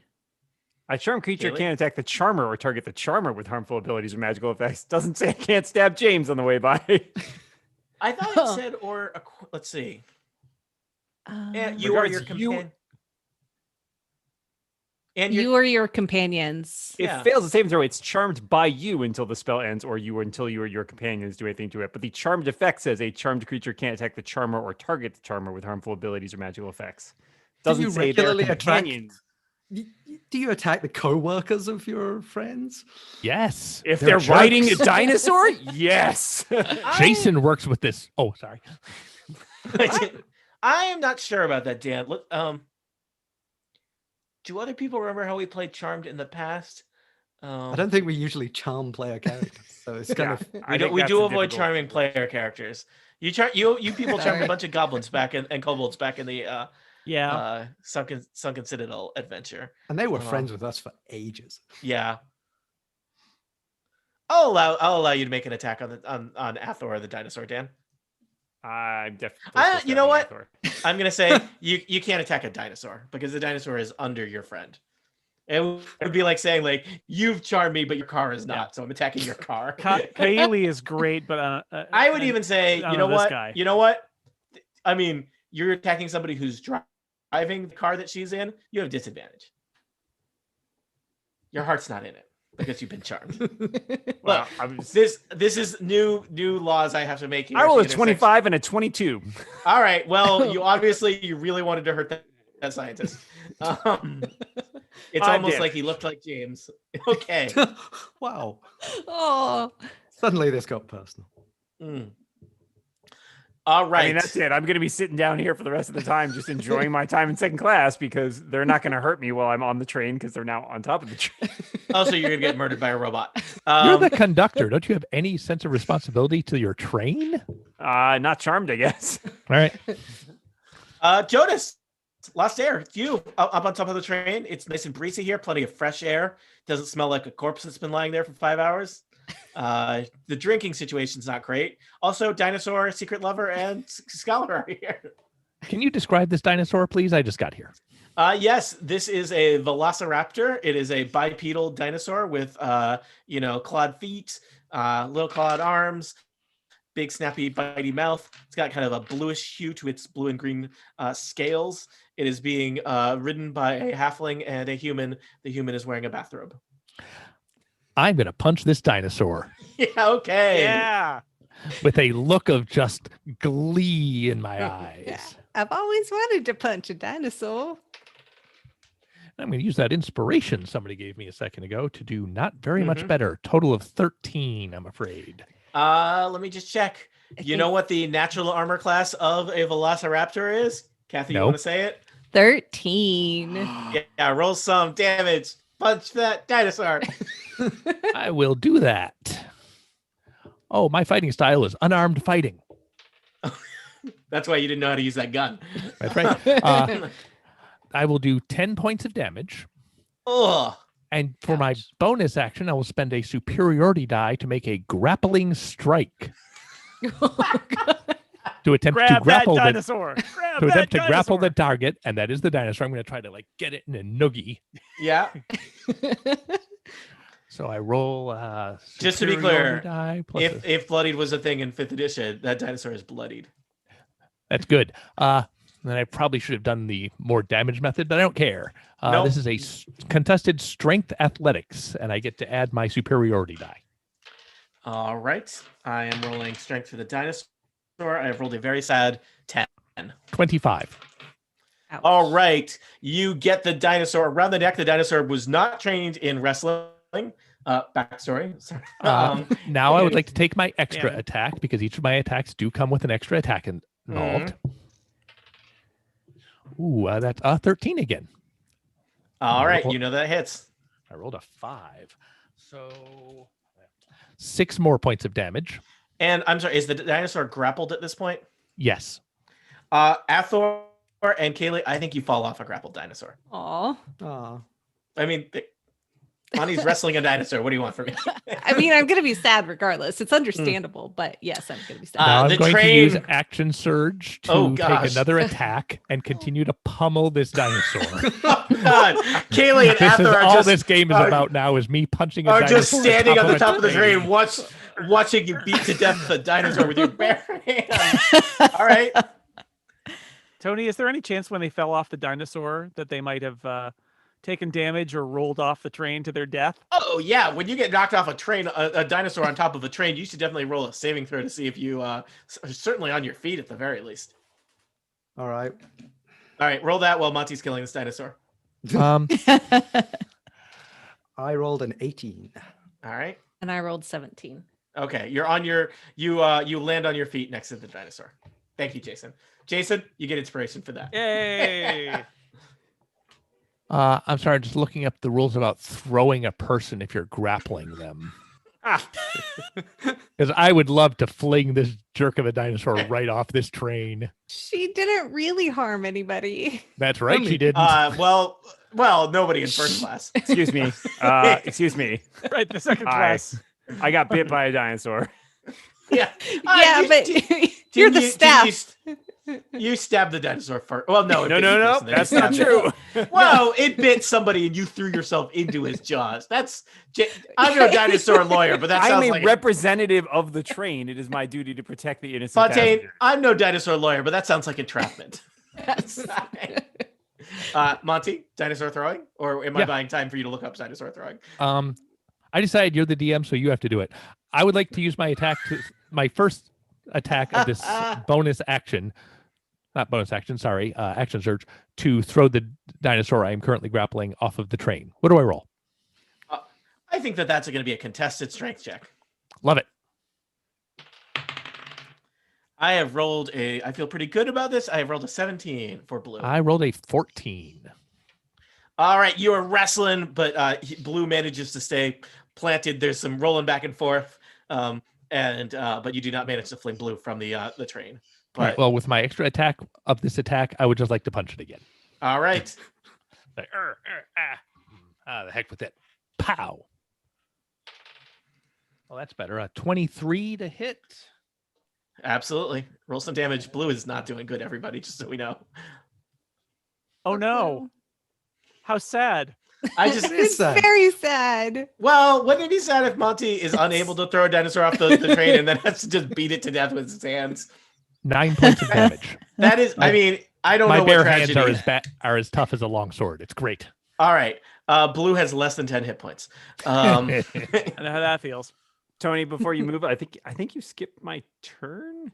Did I? Yeah, because Athor went. Oh, I'm very and I sorry. made an opportunity attack, and then my turn is directly after his turn. You're right. I'm very sorry, Dan. You want That's to go fine. now? Yeah, I'm unclear on what my options are. How far does this charming thing extend to me? Do I want to follow them? Am I just like, is everything fine now? I'm unclear about this. And is There's that a concentration? No, it's just duration, 1 hour. yeah. Wow. So, and I don't get another save or anything until Nope. they Yeah. try to hit me, basically. It's a Till I- friendly acquaintance. Yeah. So it's not necessarily like I think basically Lord. what Fontaine would do is climb up to the top of the. Hey, you get down from there. No one's allowed on the top of the train. I think then you can do that. I mean, let me put it this way. Charm is always tricky, and it's the like, well, I know I'm lying kind of stuff in Dungeons and Dragons. That said, Dan, imagine you just got on the train. You're a conductor, a friendly acquaintance, someone who's traveled with you numerous times in the past. No mention of them murdering someone or blackmailing someone or being a secret lover, owning a dinosaur, befriending a scholar, any of that. But they have climbed on top of the train. Would you not, as a friendly acquaintance and conductor of the train, get up on the train and say, hey, we're friendly acquaintances, but you got to get off this train? Yeah, unsafe for you to be up there. Please get down. Also, no dinosaurs allowed on the train. That's just train They law. must stay in the cargo hold. That's the rule. I feel like I've lost control, but I can't figure out. And I will let you attack Athor if you want. You attacked Athor. I always want to attack constantly. I will even say, you know what? At this point, he's violating train law by being on top of the train. You no longer have disadvantage on attacking train. Athor, how's that? Is that what you want to hear? He's breaking the rules. James is sad, but we got to figure out what Dungeons and Dragons means to each of us. I rolled a 24. You stab him in the back with your kitchen knife for 4 damage. Okay. Technically, I get to go again because I can attack twice whenever I attack, so he's going to get another stab. Right. You I rolled another 24 and another 5 damage, so 9 damage to you. Wow. All right. I think roll 20 How are you doing, is Athor? broken. Going great. I don't know what your problem is. Athor, are you okay? Yeah. No, I'm All right. doing okay. Okay. I'm particularly well-built academic. Okay. So, Can Dan, I'm attest sorry to that we that. missed your turn. That may have That's messed fine. up some We're all stuff, good. but That's all right. Jumps around. we're good. Yep. All right. I'll try and make sure you're in the right order next time. So, I believe we are now to the secret lover, Kaylee. You are atop a train. The lost heir is grappling with your pet dinosaur that looks like it is moments from death itself. The conductor has scrambled up onto the roof and is stabbing your secret lover, and you're just there in the middle. How did this go so wrong? The train whistles as you see the train is starting to slow down as it's pulling into Fairhaven. Oh, lovely.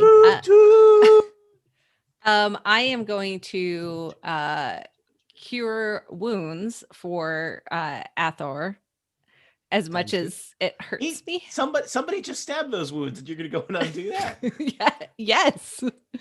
Because I need dinosaur. him. I know. Believe me, my heart. Blue looks at you with one eye as he's being wrestled by Jonas, and a little dinosaur tear rolls down his scaly cheek. Okay, so 1d8 plus, right? Yeah. Okay, 4 plus 2 is 6. I'll take it.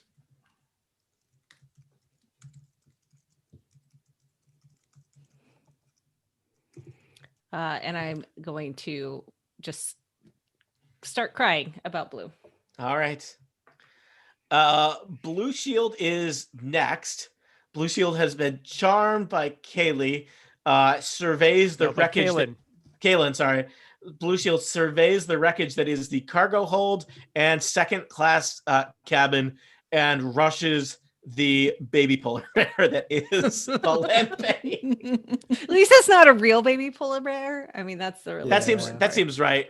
Yeah. This is all why right. we're not friends, Key. I'm sorry.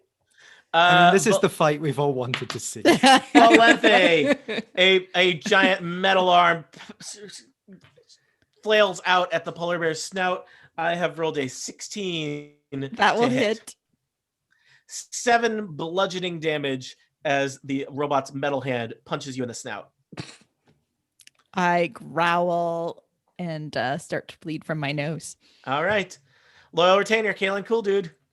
I'd like to get out from behind the barrel of butter and see if I can climb up onto the roof of the train with everybody else, at least enough to see.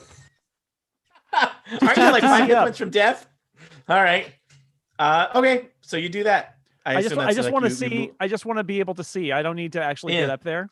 almost everybody except for Blue Shield and Valente are now up on the. Are you? So, Party. Kaylin, are you on the roof or just looking up? I'm just looking up, All right, just enough to see what's going on up there. Valente, you are. No.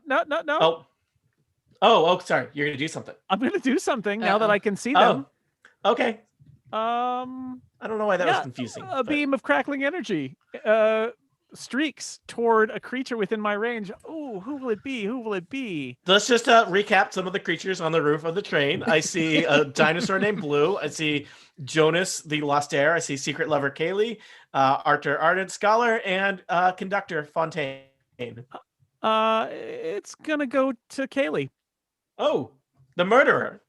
That's what this is. The murderer on the Eberron Express title. I'm innocent. No, you confessed to it already.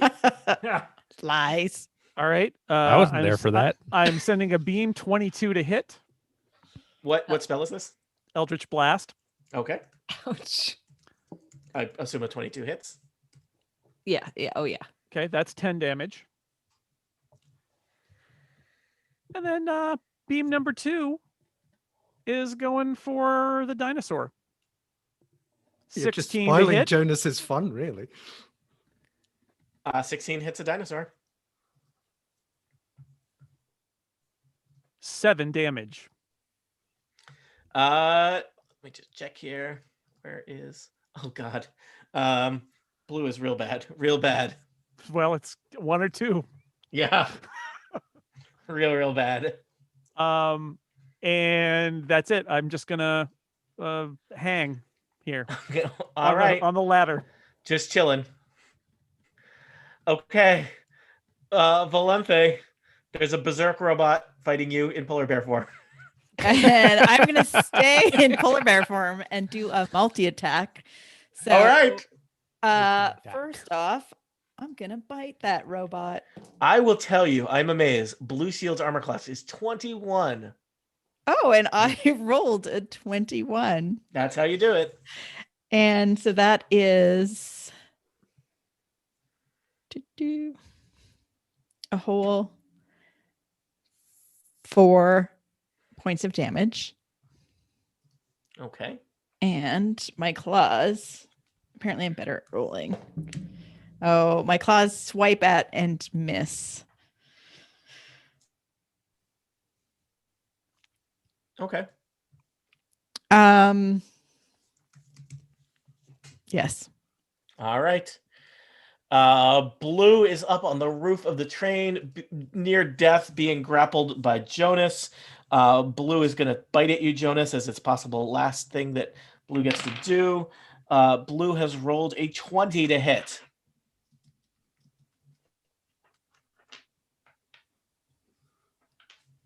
Sorry, is it me? Who's attacking? Who's Blue attacking? Oh, sorry. Blue is attacking Jonas. Oh, then I'm curious about this. Question. When we first dropped off our weapons, did we drop off our armor as well? Because that affects my armor class kind of dramatically. I would say it would. I think probably you're the kind of guy that walks around in your armor is what I'm thinking. Okay, let me just turn. Does that seem fair? Other people? I don't know. I've been counting my armor, considering. Okay. It's part of your uniform. Yeah. All right. Other people have more robe basing. Anyway, you hit me anyway. But okay. My armor class is 16 or 10, and I just wanted to get that out of the way. Yeah. Blue just tears like a chunk out of your thigh for 15 piercing damage. Okay. Gonna have a really cool dinosaur scar after this. Athor, you are in a knife fight with Fontaine. Well, no, that would suggest that you also had a knife. You are being stabbed by Fontaine. Right. So I think our goal is to get away from here as quickly as possible. That's been your goal for about the last hour and a half, dude. Yep. That's true. Okay, I'll rephrase. I think our goal here is to get away from here in the most dramatic way possible. And we kind of have lost our dinosaur. So I have a plan B. He's on the floor. He's not. He's being held up by me. He's still grounded. Oh. Okay, as long as she's not on the floor, just So- getting a hug. Let's see if this works. I grab Kaylee. I Mhm. pull in the same motion, of course. I pull the belt from my dressing gown, Whoa. and I cast rope trick. Ah. Oh no. All right. Is this one of these things where I have to learn physics, understand magic?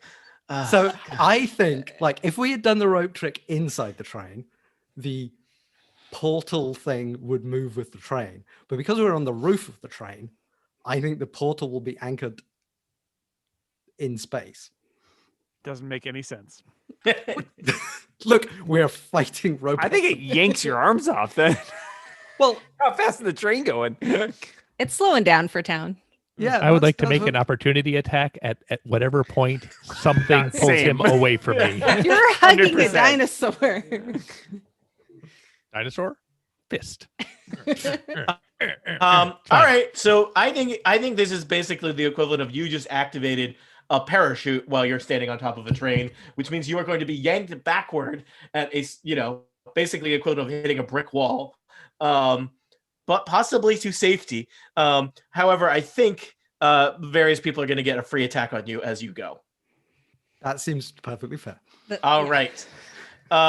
So Jonas and Fontaine, roll. Why don't you take reactions to take a swing either at Athor or at Kaylee?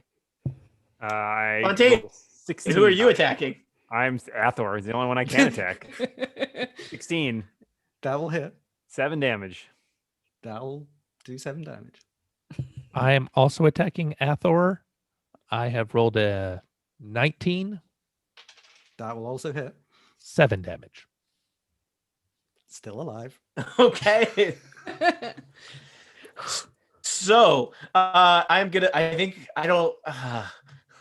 Physics. Well, I have where- questions about like is he going to be able to hold on to Kali? Is there any damage when they get jerked back? All Yeah. of those things. Yeah. Right? All right. So I think there's a lot of things. Let me just read the text of rope trick for everybody. You touch a length of rope that is up to 60 feet long. We're counting this as the cord to your bathrobe. One end of the rope then rises into the air until the whole rope hangs perpendicular to the ground. At the upper end of the rope, an invisible entrance opens to an extra-dimensional space that lasts until the spell ends, that you may someday be able to climb into. There's a lot of things that have to happen before then. You have to be able to climb. Athor, just checking, are you capable of climbing a rope? I mean, you're a scholar. Yeah. I mean, Are you sure? Did you ever have to do a rope climb in junior high? Hard. Make him do a strength check. There's totally rope climbing rules Yeah. in D&D. Okay. The space can hold as many as 8 medium or smaller creatures. You can bring everybody with you. The rope can be pulled See you into there. the space. Oh, everybody. The rope is there. I think, I guess I had you fight. You could have also just grabbed the rope Grab and the followed rope. them up. Yeah. Let's see. You can't attack or cast spells on the thing in the extra-dimensional space, but the people inside can see out as through a magic window. Anything inside the extra-dimensional space drops out when the spell ends. Duration up to an hour. So Also, if you're up 1 train car's worth of height. So if it's coming with the train, could we not just let them climb into the space and then wait for the authorities to get here and arrest them at the top I of the rope? believe James is suggesting that it is not tethered. It is tethered to a point in space above the train. Right. That is In that not moment when moving. it's cast. Like A like portal from is a- up where those hurricane strength winds are, Yeah, he's not in this pulling little the- bubble. He's pulling the rope cord. I get it. Yeah. Yeah. If we were Yeah. in the train, and I think dramatically it would have stayed with the train. Yeah, I think so. So I think you need to make a strength check to stay attached to that rope and stay holding. Can I just Kaylee- one other Kaylee- point? One other point about rope Yeah. trick. The upper end of the rope is where the thing forms. How long is the thing on your bathrobe? It can't be more than about 2-3 feet. You can't get that high.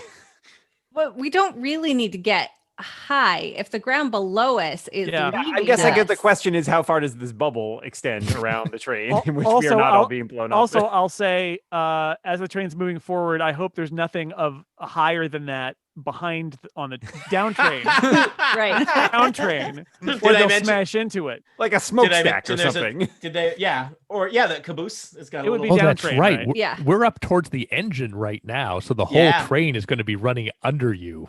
Yeah. Yep. Yeah. Kaeli may not want to hold on. Goodbye. Goodbye. Kylie, I friend. think it's up to you. You have already been hoisted up to on a dinosaur by this person. Do you want to go in their magic thing that you're Do you doing? know what you're getting into? On Yes. the magic 'Cause All that sounds rope like a ride. safer option than All to right. stay here and be murdered by all of you. I am going to tell you that I think that this is not how this was intended to be used, James Thompson. So No. I need a DC 15 strength check to see what happens. Okay, I have strength -1. You are a scholar. Yes. You may not- have. You're gonna lose I- your bathrobe, is what's gonna but happen. but I Sorry, your Also, bathrobe tie. Flapping Your in the bathrobe wind. tie. also, do you And I- still have inspiration? I do still have inspiration, and I think this might be the point to use it. All right, Yeah, it is. So strength -1. What was it? A DC 15. 15. I rolled an 18. All right. So the scholar grabs the secret lover, his bathrobe flapping in the breeze as the cord from his bathrobe basically connects to a point in space above him. As soon as the rope goes stiff with magic, you are yanked. Not actually you being yanked so much as everybody else continuing to move along with the train at a good 40 miles an hour. And you manage to stay holding on to both the rope and Kaylee as the train with your long lost dinosaur gets zipped away. I want to believe that the train stops like, about 30 seconds later and they're just hanging there on the rope. But we never mention them. We just talk like they escaped, and they're just in the background of every shot, dangling there. Can't believe they got away. This is not how I thought the adventure would end, but I think somehow they've pulled it off. The secret lover and the scholar have escaped. It cost them a dinosaur. A robot. Our dignity. The robot and the polar bear continue to fight down below until we'll say that Kaelin comes down and helps deactivate the robot. Yeah, I was gonna say I dropped down and I try to repeatedly give the voice command for Blue Shield to deactivate. It takes a little while. Blue Shield is buggy. Yep. Jonas drops down after you carrying a dinosaur corpse. No, I tossed it aside. Oh, Punch, it's dead. Fling. Everybody off the roof. It's just Fontaine is the last one looking off the roof as you close into Fairhaven. The He brakes scowls at trains, Athor and then waves the wheel and goes down. and the train is boarded by authorities who have a lot of questions about logistics of dinosaur transportation, computer programming, polar bear transformations, and who killed Egan Baker. And VCR repair. And I will say, The end? This went exactly to my plan. What? All that is left to do is thank our players for playing this ridiculous adventure. Let us start with the murderer herself, Kathy Campbell. Thank her. Thank you for letting me be here. I didn't mean to kill him. That's not true. Let me also thank the scholar for not an accomplice along the way, but when the going gets bad, the going grabs a dinosaur. James Thompson. The things we do for love. Annette Wearstra, you were just a person on a train, just trying to get to Fairhaven. Thanks for being the Ice Queen. Jason Snell, you're one cool dude. Thanks for traveling along with us. Yeah, I think maybe Valente and Kaelin will have a drink or something in Fairhaven yeah, after we this will. is all over, because this was nuts. Monty Ashley, you sure tried to look suspicious the whole time. I really appreciated it. That was super fun, Tony. Thank you so much. And last but not least, Dan Morin, the seeker of justice, even though his own past is dark and seedy. Thanks for being here. No ticket. And after you get fired, we can team up and go. Yeah. Referencing. Yeah, I was or looking for the something. sequel where we Next week, all you have to get track fired. them down. Yeah. And Like, thanks- Valente's going to offer Jonas a job. and, I'm I'd definitely like not to getting say- any money out of this gun. So this was the adventure titled Murder on the Eberron Express, which you can go and purchase if you would like to run it for some friends.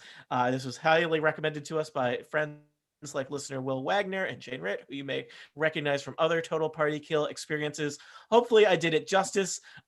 Obviously, it depends a lot on what players do. It's not scripted in any way by the adventure itself. But I hope you enjoyed listening. Any players, any questions for me before we end the stream? This can be after the thing ends. James, did you just on the spur of the moment not? James, did you know on the spur of the moment that you decided to go with it, or did you have any inkling that she was the killer before? Was that I just had fully? inkling she was the killer. Oh yeah, okay. Because I was very, in the first thing, I was very keen to give her an alibi, and I realized that was probably the point where I would get in trouble. So there was a similar with Matt and Jason providing alibis. The problem is that neither of them had a good motive. Like they both had reasons. Like Valente had no motive at all until later on, and even then it was kind of thin. And Kaylin had no reason to kill him. He's the one who wants him alive. And Jonas was the biggest question mark because Jonas would have just kind of go either way. He acted acted right? I mean, super suspicious, but shooting him in the back seemed unlikely, which is why I came to the Kylie or Athor conclusion, and I didn't know which one. It turned out kind of both. Well, I mean, I didn't know. It was like it said in the notes that I got from Tony that there was a 5-minute window that I basically couldn't account. So that's why I was like, yeah, 99%. That seems about right. Dan, I will say, in the adventure, it is basically randomly selected who is going to be the murderer. So, you all had motive and you all had ways of doing it. So it is. I think a lot of your logic as played out performance, not necessarily as played out. The motives did not make Yeah. sense, and also Jason, as playing Kaylin, seemed more invested in tracking them down than some other people who seem more interested in simply deflecting. Yeah. So yeah. Did anyone suspect me, or was I too suspicious? No, I definitely. You were like a half.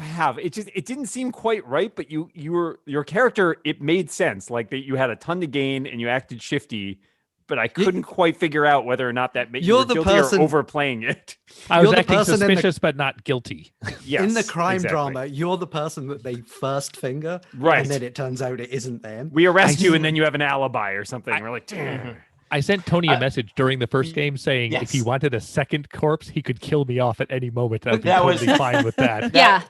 That was the obvious suspect always shows up dead. Yes, I didn't suspect you at all, Monty, clearly, because I was the murderer. But in my so if you read the rest of the PDF, like it says, if the blank is the murderer. And so in mine, it says the lover will be reluctant to kill again, but to protect yourself, you will. And so I was like, I'm not going to just hang around and murder people for no reason necessarily. I don't think reason she would. For you to. Yeah. And I have to say, it did not work. I thought Kathy's basically self-murder as a decoy. I thought that was going to throw a huge wrench into things. It puzzled the hell out of me until because I was like, I'm 90% convinced. It's a classic Agatha Christie move. I already had sort of pegged Kathy as the killer. And so when she was dead, and for reference, though, Kaili, not me. I have not murdered anybody. Will not murder anybody. I thought, I'm not sure. I believe that anybody was back there with her. And the thing was, I was just back there with her. I thought I was going to get fingered for that because we had just walked out of there. So you were the most likely. My character, anybody else who was there. Detect Magic at Will was really good for the CSI, right? Like that was really. I just kept casting it, and then I had the Dispel Magic, which I thought this is probably an illusion. I thought maybe it was another dead body, like somebody else had died, but it was just her going, "Oh, hello." Yeah, when I was picking like spells, I was trying to pick things to get off a train because I figured that would be necessary.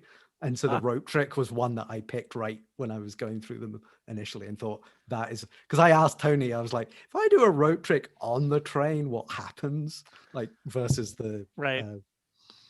I'm happy that I got to use my staff that I smuggled on board at least one time, and my Eldritch Blast, which is good. Also, I only had 9 hit points left, so I was going to die. So. Also, I just wanted to turn it into a polar bear. And you did. That was really cool. I was glad to see that Athor was actually proved right in the end. He might be like a fugitive from justice, but like from an academic point of view, his reputation is restored. He starts building his own killer robots and secret. Basically, yeah, he can take anybody's robot and take it for his own and build a whole Warforged army, as far as I can tell. Yeah. It was really stressful to be the murderer, by the way. I find that whenever I play Among Us. Kathy had a lot of it was basically like Kathy was playing a game of Among Us that lasted a month. So.